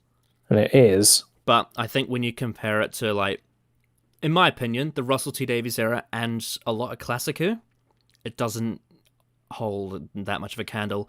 I think Series 10 reminds people of what great Doctor Who is like, but when you look at the actual source of the greatness they remember, I think it is better. And not all of it, but just on the whole as a package. Like, I think a lot of people want to remember Eaters of Light exists in Series 10. The Lie of the Land is Lie of the Land exists. Yeah. And not all the episodes are like, they're just some are kind of average. Also, I know they don't technically count as being part of the series, but if you count the specials, Return of Doctor Mysterio and Twice Upon a Time are big problems. They're pretty garbage. Anyway. Heck, even the fact that with Series 11, the series finale Here we go. was just another adventure. Because, I'm under the impression, watching a lot of Classic Who, that back from the 60s to the 80s, a season finale, I'm going to use the American vernacular here, just because here in America... Sorry, my dog is in the room with me. Anyway, I'm going to use the Edit American out, vernacular here because please. series finale kind of has a different connotation.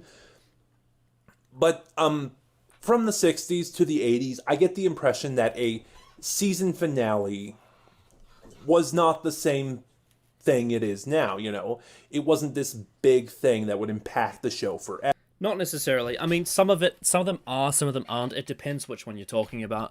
You've got 26 seasons to discuss. So something like The Reign of Terror is the final adventure in the first season, and the only indication of a finale you get is that Ian and Barbara think they've gone back to their own time, that they were an unearthly child, and then it turns out that they're not. They're in pre-revolutionary France, which just affirms the fact that the Doctor doesn't know how to steer the TARDIS. So, but it is effectively just the final adventure in the first season. Whereas you look at something like The Armageddon Factor is the finale of the key to time and wraps up everything that was built up. Or you look at something like The Ultimate Foe, which is the same thing. Or you look at some of the finales out there, like you get higher stakes in some of the final stories. So something like The Time Monster, or The Green Death, or The Talons of Weng Chiang, or The Seeds of Doom. Or you look at something like The Invasion of Time, which takes place on Gallifrey. So sometimes, or some of the regeneration stories, for example, like Legopolis, or The War Games, or Planet of the Spiders. Or, So, and it just... Sometimes the finales are a conclusion to the series. Sometimes they are a big step up to, like, conclude it in a big... this is the final story, so we're going to do something. Usually, sometimes they might do a longer story. They might do a bigger stakes, or it's just a final adventure with a reference. So it depends on which one he's talking about. But I think the point to hone in on here is that he's trying to compare the Battle of Ranskarav Kolos to Classic Who. I know that he agrees that it's not a good episode, but I don't think that he's right in saying that. I think the Battle of Ranskarav Kolos is a lot more like New Who than he thinks it is. The Battle of Ranskarav Kolos has world-ending stakes in it. It does. It has the conclusion of the character arcs in Series 11. It ties back to the first episode of the series with the villain. Yep. It's just not good. It doesn't feel like a finale because for a lot of people, and this is a subjective thing, but for a lot of people, it's really dull and really uninteresting. And then when you actually dissect the script and you look at like how it's written, it's very, very bad. And so Very bad. a lot of people look at it and say, oh yes, that's not really like the finales you've had before, because it doesn't feel like it's on this big scale, and it doesn't feel like it's this big, climax of Series 11. It's just another adventure. When in actual fact it is, but it just doesn't do it well. And you can have a finale that isn't involved with the world ending, and the stakes can literally only be to do with our characters. Yeah, I mean, Hellbent doesn't have world-ending stakes. And that's a very to do with finale. characters. It's a very new finale. Yeah, it's just really fucking bad. Oh yeah, of course. The name of the Doctor. By the way, I just want to.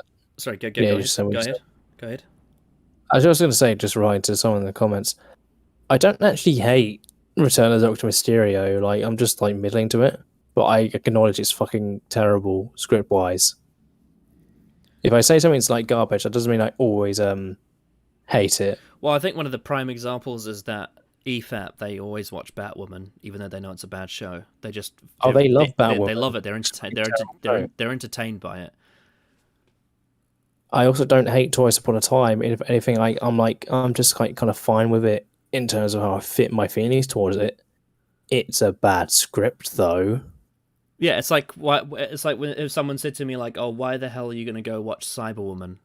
Isn't that really bad?" I'm like, "Yeah, but I'm entertained by Chris Chibnall's dialogue being bad." Exactly. And Doctor Falls is probably the lowest stakes finale.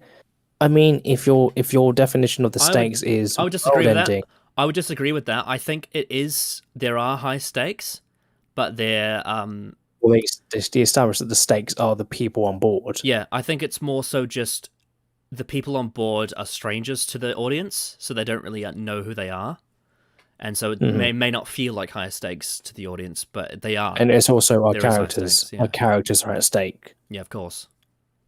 The Doctor, Bill Nardole, and the Masters, and then of course I think a lot of people the stakes of the Sidemen as well. A lot of people seem to use the word stakes as a sort of like a amount scale. Yeah. More than what the story is telling us in terms of the because stakes. Jacob did a video about this news, and he says that he doesn't want Russell T Davies to amp up the stakes too high like he did in his run, like with Series 4's finale and The End of Time. How like the entire multiverse was in peril, and he says that the stakes are too high. Well, with End of Time, the stakes are it's just the time was going back and the world ending. Yeah, well, I think it's that's happened multiple times in different stories. Actually, he actually referenced the line when Rassilon says that the Time Lord, him and the Time Lords will ascend to become creatures of consciousness. And his criticism, that's true. His criticism is that in concept, time is not a bigger stake than the multiverse is, and so he says that End of Time suffers from not having stakes higher than Journey's End, even though it tries to. It's what his criticism was. I'm not sure on that, but well. Yeah. Anyway. It was just, for the most part, another episode. And that's what the Battle of Ranskarav Collis was. You can say what you want about it, but in that vein, it was a classic Who finale. No, it wasn't. No, it wasn't. So it's just, even I don't agree with that. With Davies as the showrunner again, a lot of the... I think he's confusing, like, simplicity equals good, or even then similar to Classic Who. To even say like, I don't think Classic Who is that simple. Simple. I don't think it's that exactly simple. What I was about to say. I think there's plenty of Classic Who stories that are possibly more complex than 99% of New Who. Bloody, if you look at a story like Warrior's Gate, or Ghostlight, or Kinder, and there's plenty of others I could think of. There's a lot of stories in Classic Who that are very, very complex. and characters that are very complex. Mm-hmm. Like the Second Doctor, the Second Doctor is a very complex character. A lot of people just seem to think that Classico is very simple. It's not. I don't know why. It's not simple. Some of it is, but not all of it.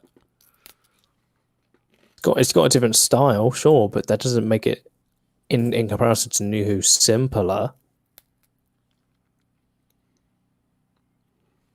So it's a very odd thing that I noticed a few times. Not too often, but... The illusion that Classic Who is just about time travel and adventure is wrong. Yeah. Yeah, definitely. It's definitely wrong. It's the main article, but it's not the entire thing. Great things that came from the Chibnall era moving forward are going to disappear. I'm worried we're going to get a series-long arc again. Again, for the most part, they've all been terrible. Oh, because he's worried because they've been all terrible, but you haven't really proven that. If anything, you've given us grit fuel to prove you wrong on that front. Yeah, so he's saying that all the series arcs are terrible and they're going to come back. But even then, Series 12, it had a season arc. It did. It was just shit. I noticed he's conveniently not talking about that. That's very strange. You know, Series 10 had an arc as well. And it was... Well, here's the thing with Series 10. It's like... The Vault at first is sort of... it's set up to be quite... it's set up to be the arc by tradition of previous seasons. Well, but then halfway through, it's resolved. Yeah, in the first half, it's a mystery box, and then it turns into a character drama after that. Yeah, it's actually quite different. It's a really nice twist. It's Moffat leading you up to think it's going to be like all the others, and then twisting. Yeah, and the finale is a lot more. That's one of my favorite things. I've said before that Extremis is one of my favorite episodes of Series 10, if not my favorite. And one of the reasons why is because of how he resolves that arc and how he flips it on his head, and he says it's actually not a mystery box. It's actually a character drama about the Master. And that's why the finale happens, because it's more character-driven.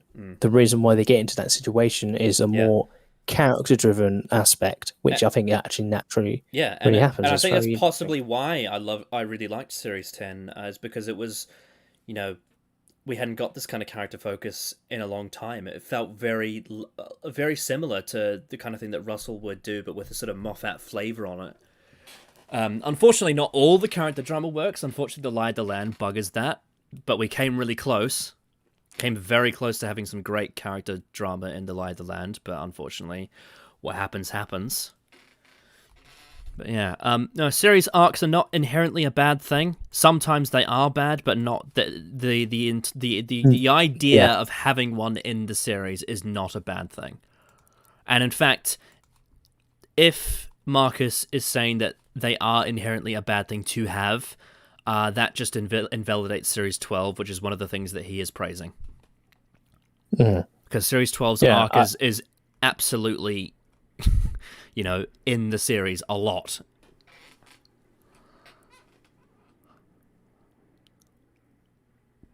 And I reckon the Timeless Child arc is one of the worst ones in terms of execution. Would you agree with that?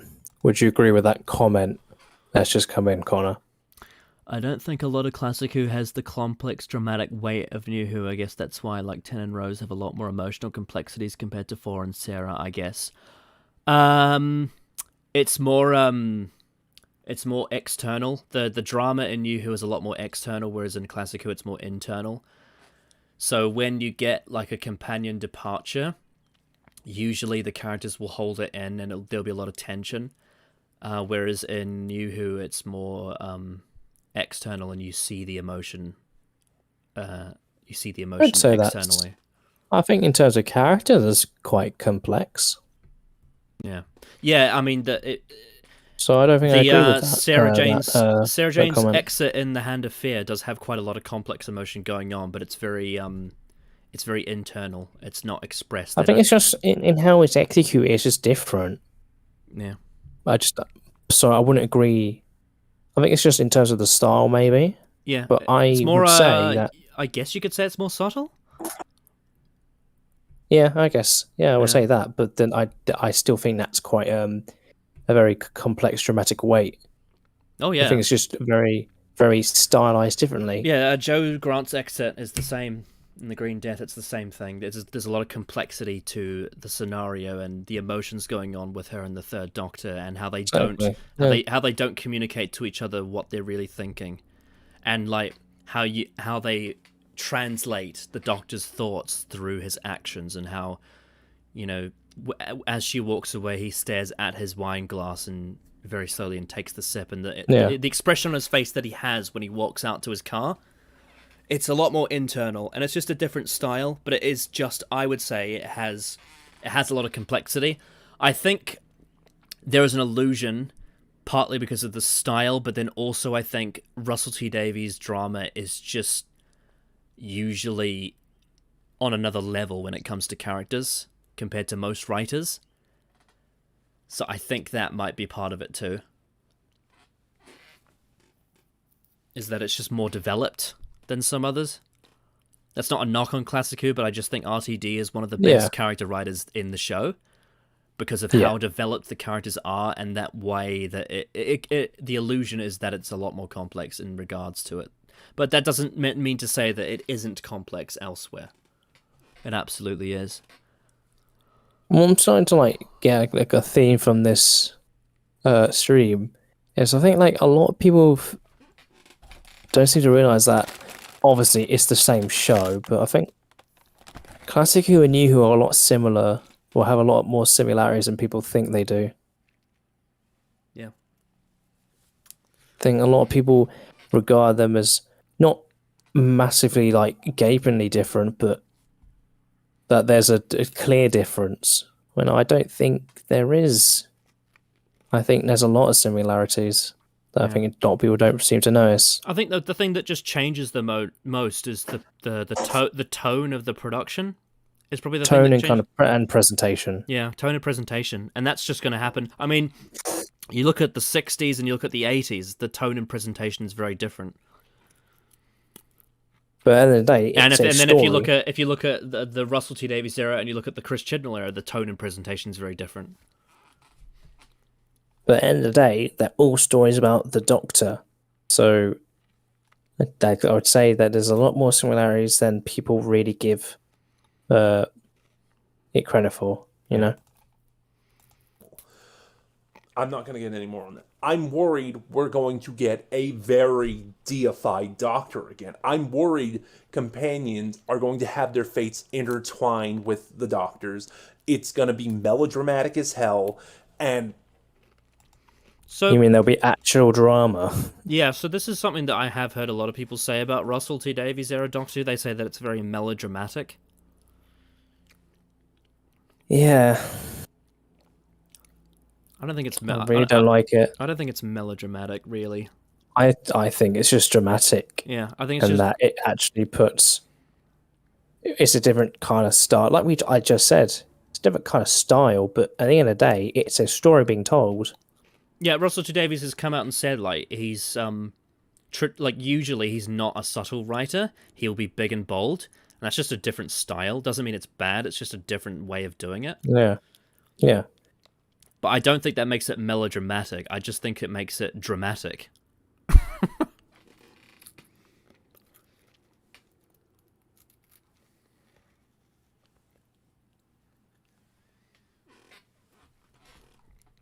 Yeah, I don't understand this take. Yeah, I don't. You know, and again, just what I said. I don't know. Their fates will be intertwined. They're going to worship the ground the Doctor walks on. No, they don't. Or something's going to happen to them, and the Doctor's going to just set the universe on fire, trying to fix it for them. But why would you worry about that if that's something that Stephen Moffat did and not Russell T Davies? Yeah, exactly. That's really weird. He's done that twice now. And the first time I was kind of like, I think he's just kind of generalizing like New Who in general, bar the Chibnall era. Russell T Davies and Stephen Moffat are not the same. Newsflash. They're very different writers. I don't think ever Russell would ever write something like Hellbent. And even if he did something similar, I would have the confidence he would actually justify it. Yeah. Waters of Mars. The Doctor does Yeah, something. that's the closest you get to it in terms of similarity. Yeah. It's kind of like a combination of Waters of Mars and Doomsday, I guess. But it's both those occasions are justified, whereas Hellbent's not. That's actually very very true. Like, if we're going to use the term melodramatic, fucking look at the finale of Series 12. Like, goddamn, is that, like, overly dramatic? But when I say that, I don't say it because it's trying to be dramatic. I would say it's doing that without actually really having a weight to it. It's just kind of meaningless. That's the nicest thing anyone's ever said to me.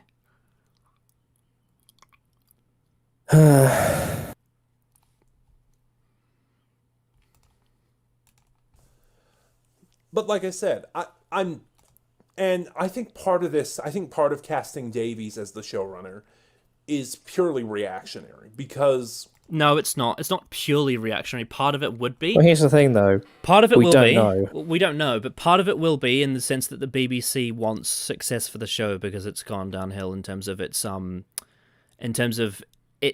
draw and its acclaim and also.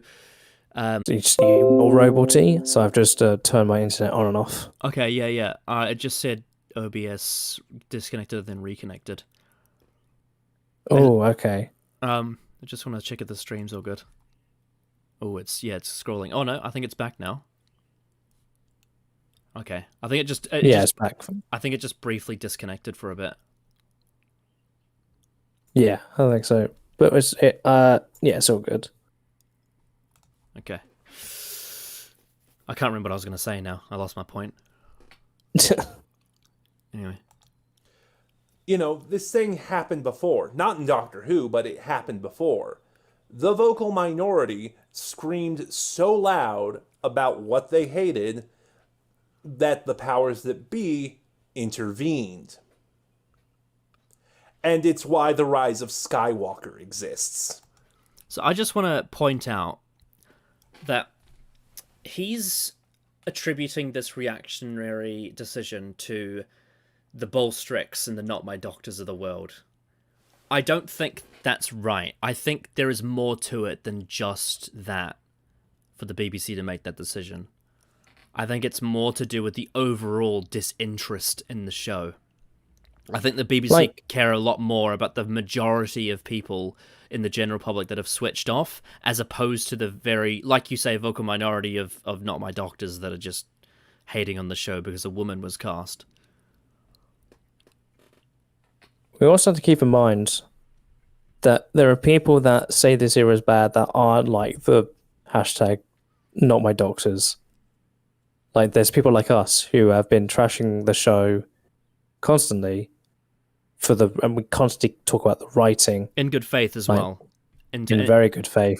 We give it the best chance it possibly can have. So it's not just that area. There's also other people that just straight up are like, this show is kind of garbage.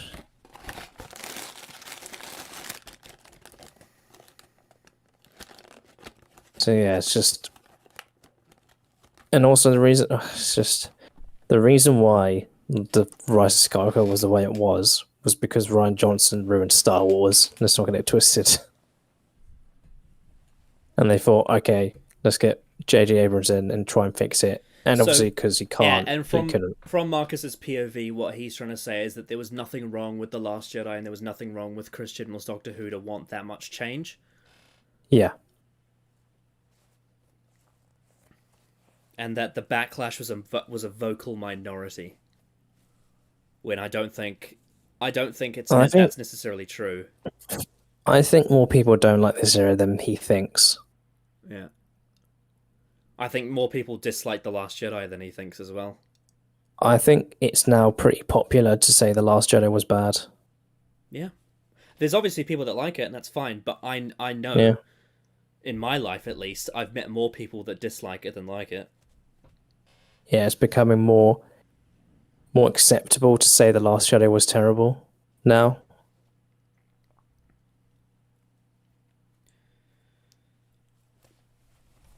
I don't think it's So, I don't think it's just a reactionary thing. No. A lot of people have been saying this era has just been badly written for quite a while now. Yes, I just made that comparison because a while ago, and again, I'm doing this unscripted. I'm sorry. So, I don't have anything prepared. That's what I was see what I mean. A while ago, there was an interview with Chris Chibnall, and again, I wish I could pull it up. I wish I could remember where it was so I could show it to you. But he Prep would also basically be good as said well. that he was not involved in the process for picking the showrunner. It was basically entirely the BBC.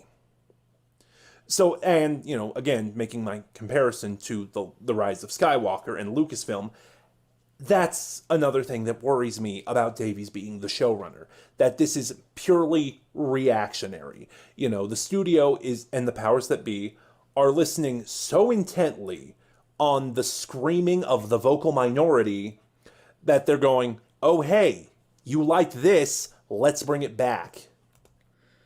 Okay, so the vocal minority thing, we've already debunked that, but I do think it's possible that the BBC are doing this. Like, that's why I said I was skeptical about their motivations. I do think it's possible that the BBC are doing this. But here's the thing.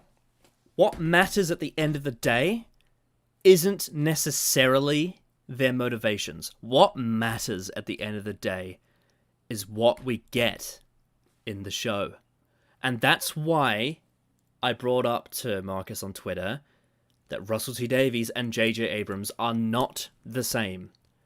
And They're not the same. And so, if Russell T Davies goes ahead and produces brilliant Doctor Who, why does it matter that the BBC are doing this reactionary thing?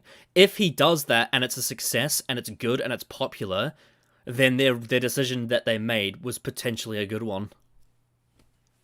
Short term, at least. If you're talking long term, possibly, because it means that it might sabotage the future in terms of producing new people to do the show. That's true. But this needs to be clarified. If I were to ask Marcus a question, I would say, what if Russell T Davies produces great Doctor Who? Does that mean the BBC's reactionary decision was still bad? Because, why does it matter? Why does it matter if it was reactionary, if it turns out to actually be really good? And here's the thing. You may not agree with it, but many people have said that this is probably the safest option the BBC could have gone for. Ensuring success and quality, yeah? A lot of people would agree with that. Yeah. Which I will say that will make me happy because a lot of those angry neckbeards are screaming that finally the woke nightmare is over. All right. Cringe, but whatever. Yeah, to quote, not all of them have neckbeards. Like, I don't imagine they all have fucking. I think he's using the layman's terms neckbeard, not like literally. Have a beard on your neck. No, yeah, but like it's kind of like Here's the thing, though.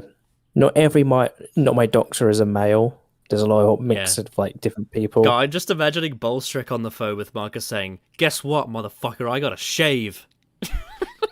Yeah. Yeah. Like, I think there's a lot more people who are like in the not my doctor section than he thinks in terms of like different people. It's not all like males. There's a lot of like there's a lot of women who are also in that camp. Mm-hmm. You don't have to be. You don't have to be a neckbeard to be delusional. Look at bloody look at Hassan Piker. He's like he's a really like quite fit looking, tall, jacked, muscly guy, and he's a fucking idiot. He's brain dead. Yeah.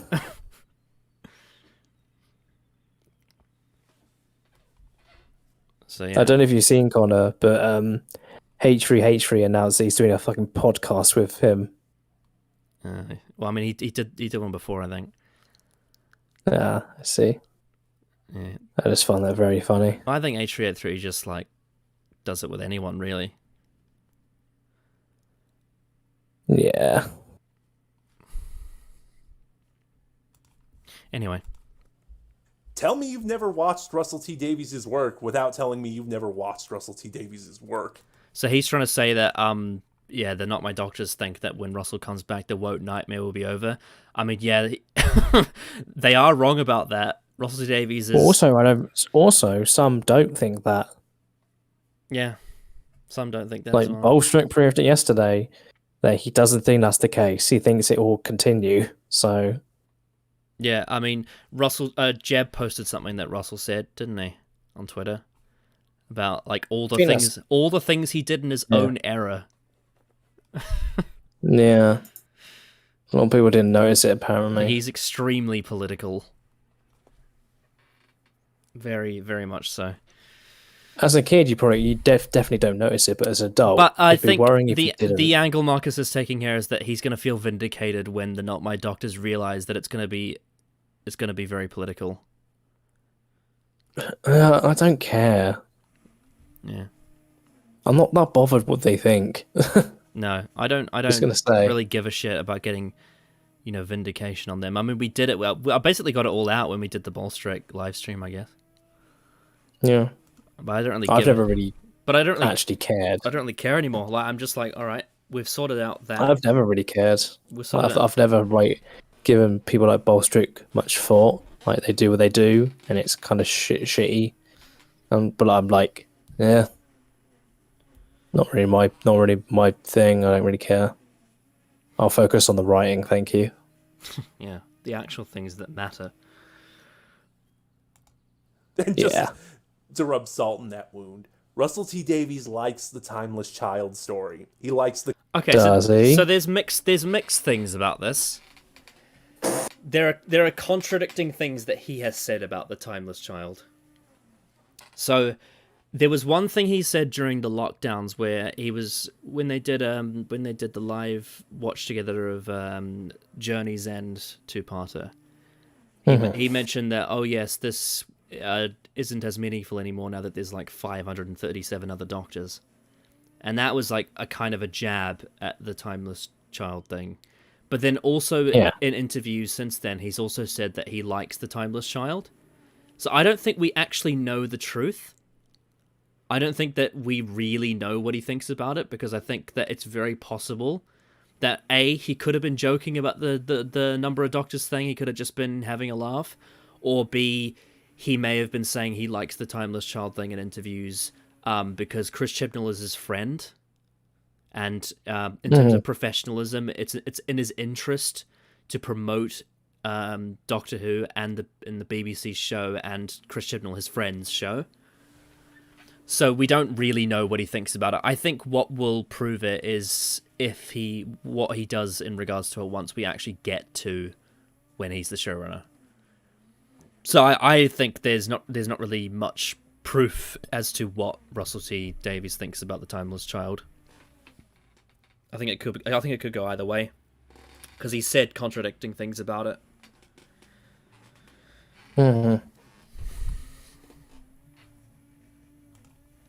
The concept of the timeless child.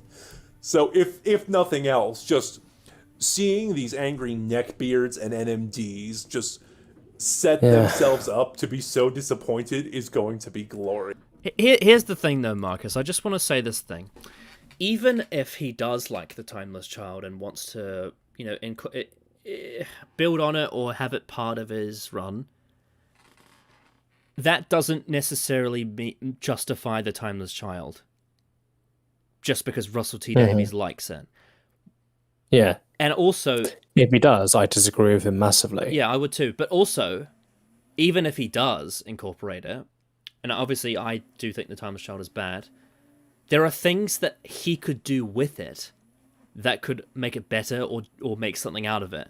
I think MauLer did a really good analogy for this about like how he said Angel Season 4 is terrible, but then Angel Season 5 is one of the best he's ever seen in any TV show, and Angel Season 5 is a direct follow-up to Season 4, like it builds on it. It's like, just because Russell T Davies, just because he made the decision to build on the Timeless Child arc, doesn't mean that his run is going to be bad. It also doesn't mean that the Timeless Child is going to be good as a result of it. It just means that there's potential for it to go either way. It just means that you could get a scenario where he takes the Timeless Child, which we think, based on our information, we believe that it's badly written, and he could actually do something good with it. But just because he does something good with it doesn't mean that in the first place it was good. Also, what? Just to say, why would he like? How weird would it be if Russell did just publicly dump on the Timeless Children, just saying, "Oh yeah, it was fucking garbage," like publicly. He's not that kind of person to do that. Even if he doesn't think it's good, he wouldn't ever say it in public. Yeah, because it's just unprofessional, and it's also him, really, throwing his friend Chris Chibnall under the bus, who he's worked with before, and they seem to be on very good terms. It's just not something you do.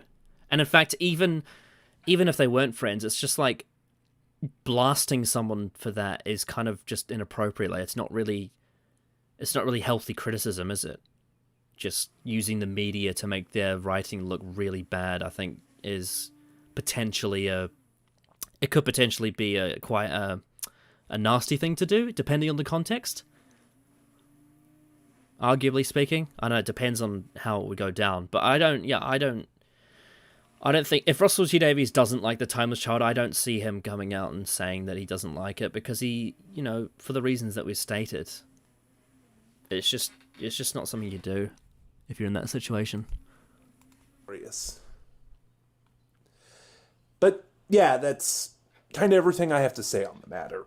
Like I said, this was very impromptu. I've never done a news video like this, responding to it, my thoughts on it, so it's probably not my best work. But yeah.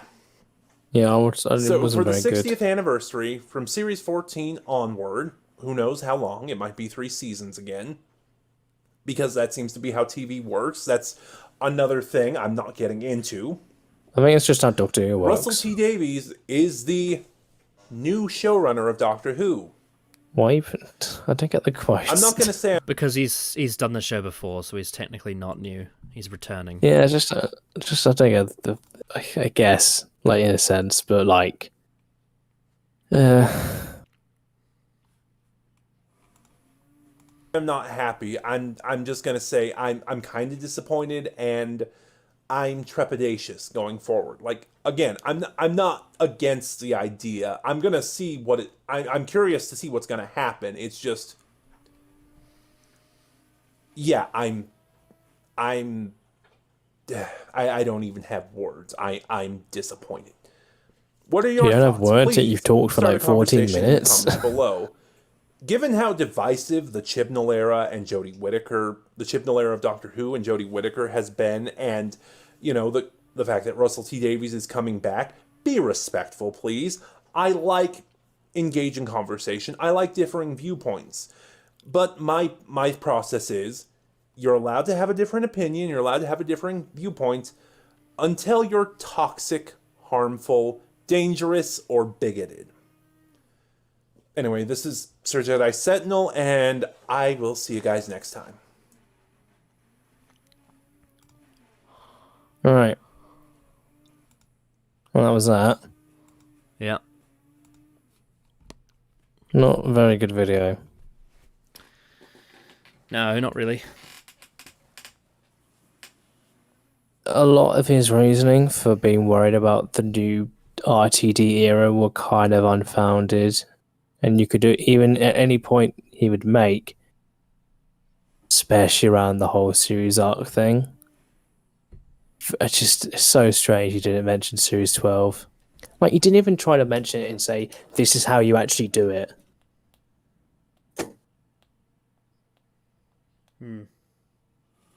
I'm not convinced.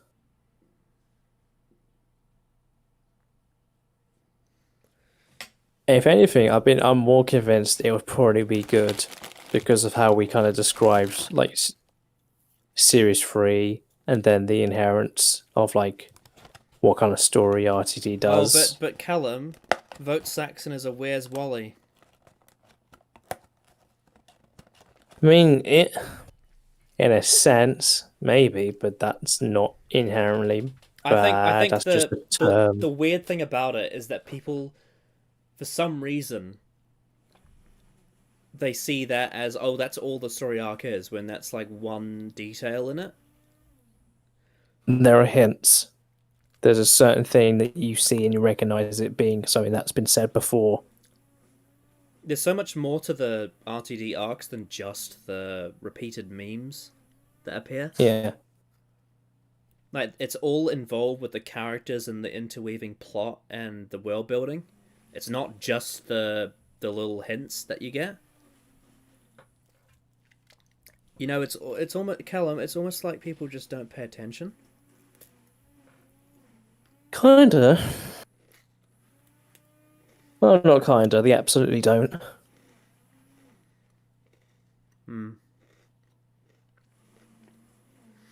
Again, the fact that he said, "Where's Wally?" Yeah. Oh yeah, Just what a weird statement. So back to something that I thought he was going to say in the video, but he didn't. He said it on Twitter. One of his points is that the Chibnall era has been acclaimed. And so this is why it's reactionary, because it's a vocal minority that's against it, and it's actually an acclaimed era. And I think that's not only untrue, but disingenuous to say. I would be very interested to hear his proof as to how the Chibnall era is acclaimed. Acclaimed by who? I mean, I don't like to use user scores very often, but have you seen the IMDb scores for the Chibnall era? Well, the thing is, it doesn't really matter what you look at. It's like, show me. I don't mind what standard it uses. I just want to see what the standard is. Like, where is it acclaimed? What about the Chibnall era is acclaimed? Is it because Rosa won an award, like a TV award or something? Is that what you mean by acclaimed? That's probably the closest thing I can think to that. Or there was some kind of award that I think Fugitive the Jadoon got or something. I can't remember what it was. Is that what he means by acclaimed?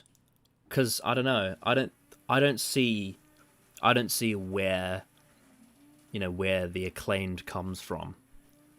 And I think it's, in fact, I would say that when you look at the public and the reception, and I don't like to use viewership ratings because it's a complex subject, but I do think on the whole, when you look at the start of Series 11 and the end of Series 12, they have decreased. There are less people watching the show by choice. You get a sense of what the public thinks, at the very least. Like I'm saying, it's not just circumstance. There are people that are choosing not to watch the show because they don't like it. Yeah, I don't see what he means by acclaimed. I think it's not just reactionary. I think the BBC are much more interested in the overall success of the show in the grand scheme of things, not just the vocal minority of Not My Doctors. And because business is down, and because viewership is down, and because interest is down, because morale is down, because appeal is down, because all of these things are down, the BBC are desperate to get it back on track, and they've made the decision to bring back Russell T Davies as the showrunner. And obviously, in a perfect world, what you really want is you want a new showrunner to come along and have that level of success, and have it evolve and be a new thing. But that doesn't mean that if you do bring back Russell T Davies, that it's instantly going to be bad, even if the BBC's motivations are suspicious. It could still be a very, very good show with Russell T Davies returning. And, like I said, with James Bond, the director of GoldenEye came back to do Casino Royale, and it was completely different, and it was a success. So, yeah. I think, I can't think of any other points that we need to go over. I think we pretty much did it. Yeah, I'd say so. This was a very cathartic, I guess if that's the right word, experience tonight. Yeah, I'm not sure. I'm not sure if whether or not Marcus will watch this, but if he does and he's watching this now, if you're interested in discussing it further with us and you like want to clarify some of the things we asked in this video, because there were a few points where we stopped to say I'd like to know what he means by this or whatever. Feel free to have a discussion with us about it, because there are things that if there are things that we misunderstood of what you said or whatever, it would be cool to hear your clarifications for certain things, so we can get more of an understanding of what you were saying and what your view was. Feel free to discuss it. But yeah. Yeah. I would say job well done. I'd say so. Yep. Just gonna have a quick look at the comments in case there's anything burning here.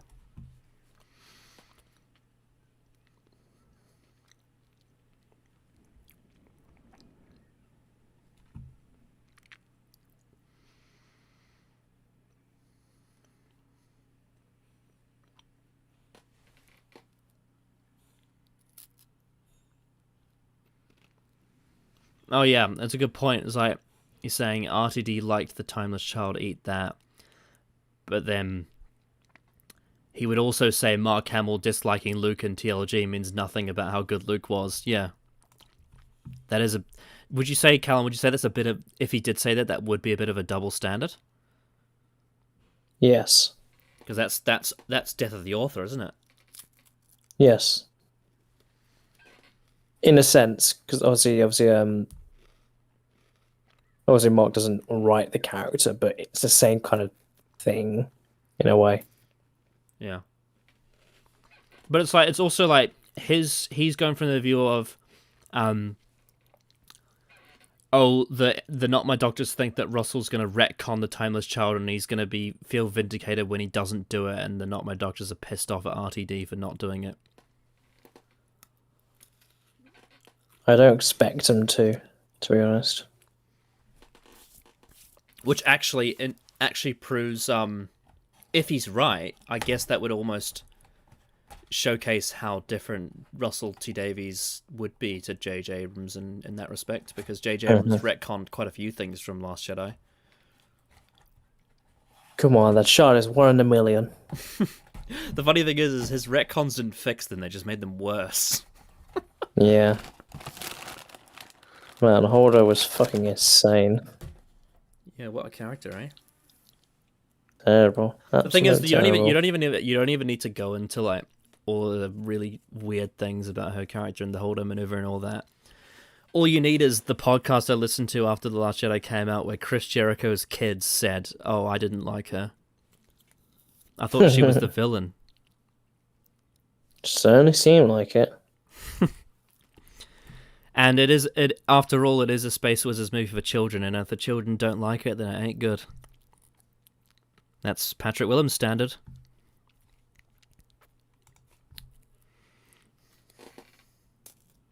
That is a hilarious thing. How they use it's meant to be for children, but then there's a lot of children that don't like The Last Jedi. I can imagine a lot of people got bored during it. They were younger. Yeah.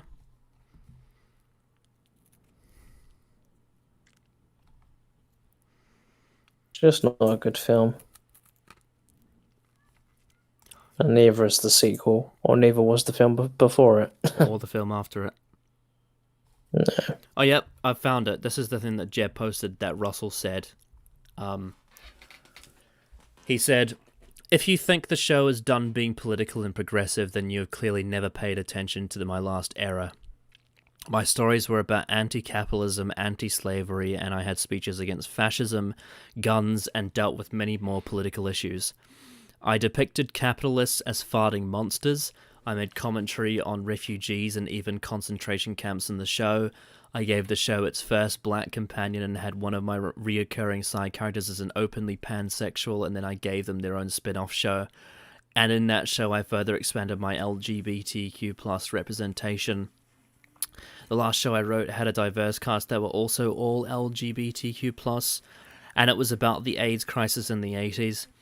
And if you think any of this was subtle, then you're even more of a fool. I'm Russell T Davies. Nothing I ever write is subtle. It was loud and in your face as it gets, and I just started.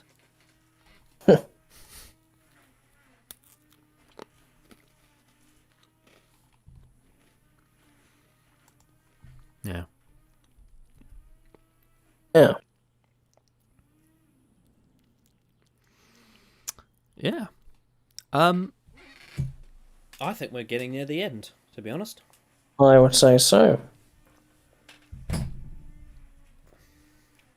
think we What an interesting stream. I think we very swiftly got through that. Had some very cathartic discussion.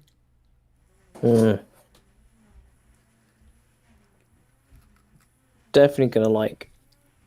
I mean, that discussion was like very like.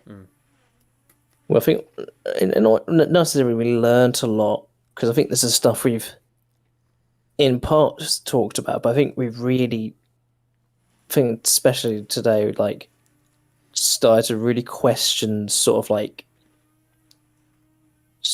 vibe people have towards, especially the 10th Doctor.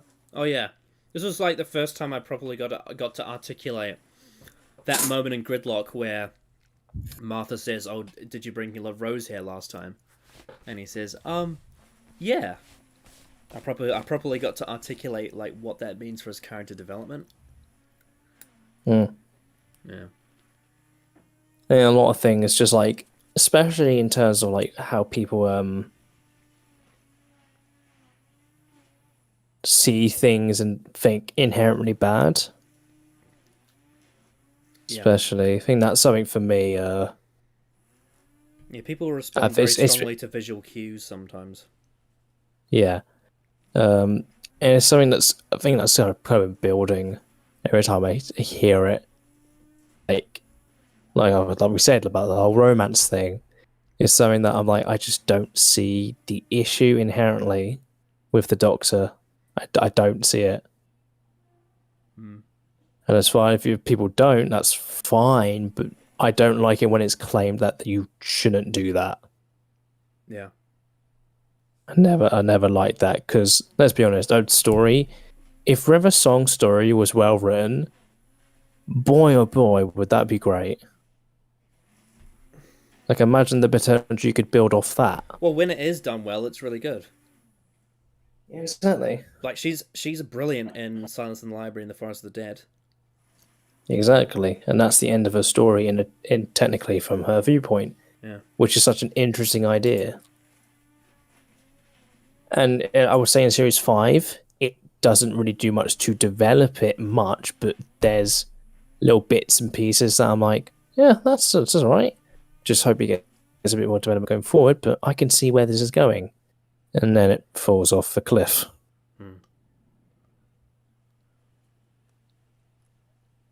But yeah, very interesting discussions. There are a couple of little video. There's a couple of little moments in Series 5 that hint at where Series 6 is going. It does. Like there's that. I think there's a line in The Big Bang where I think it's the first time she says, "Rule 1: the Doctor lies." Yeah. That's one of Stephen Moffat's little tisms. Yeah, but even then, within that concept of the scene, works perfectly fine. Oh, in terms of the actual situation she's referring to, at the present moment, yes, but it's the fact that she's using it as an umbrella term that creates issues. Yeah. Umbrella. Yeah, the sound crisis was the peak of the stream. I can turn it back to stereo now. Oh shit, hang on. Let me just mute you for a second. Mute. Alright, now I got you back. Yes. And I can turn mono off on advanced now.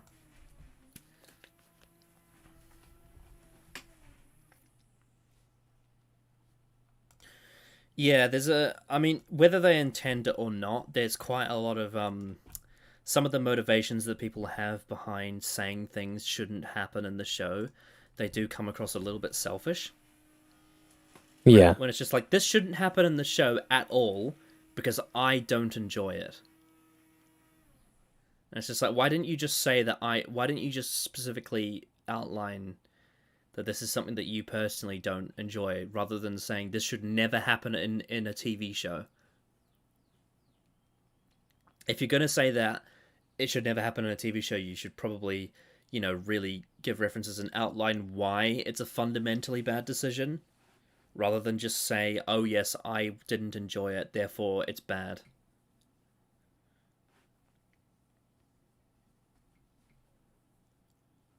I never like we just put a filter on something. I never like that.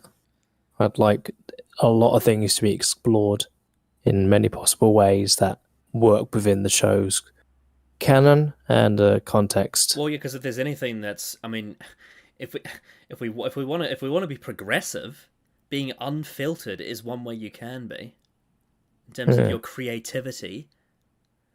It's like people always say, like, oh, if you hold a standard of, consistency, then that limits the show. No, it doesn't. All you have to do is just allow your show to go into all the different places it can. Allow your show to be a creative sandbox where you can experiment with different ideas and tones and whatnot. And you have infinite potential. It's like, it's weird when people say that, oh, it doesn't matter if it's consistent, but it does matter if it's got romance, and it does matter if it has children, and it does matter if there's angsty drama. It's like, what? Why? Why can't it be the other way around? Why can't it be you're allowed to have all of the things, but it just has to be consistent? I feel like that would be way better. Way better for the show. On the broad spectrum, it's better because it means that no matter what genre and what audience you appeal to, you are respecting their, collection of information. You're respecting the craft of the story and, the continuity of the story, rather than just, I don't know. It's so bizarre. It's so bizarre to me, the way people criticize things like that. It obviously purely comes from the fact of, oh yes, I personally don't want Doctor Who to have romance in it because I don't enjoy romance, I enjoy sci-fi time travel adventure. That's really what is being said. But they conflate that with, this makes the show bad, this makes it out of character, don't do it. It's very strange. And with that, I think we should stop the stream. Yeah, I think I'm very satisfied with everything we said tonight. All right, then. Thank you all for joining. We'll see you all next time. Bye.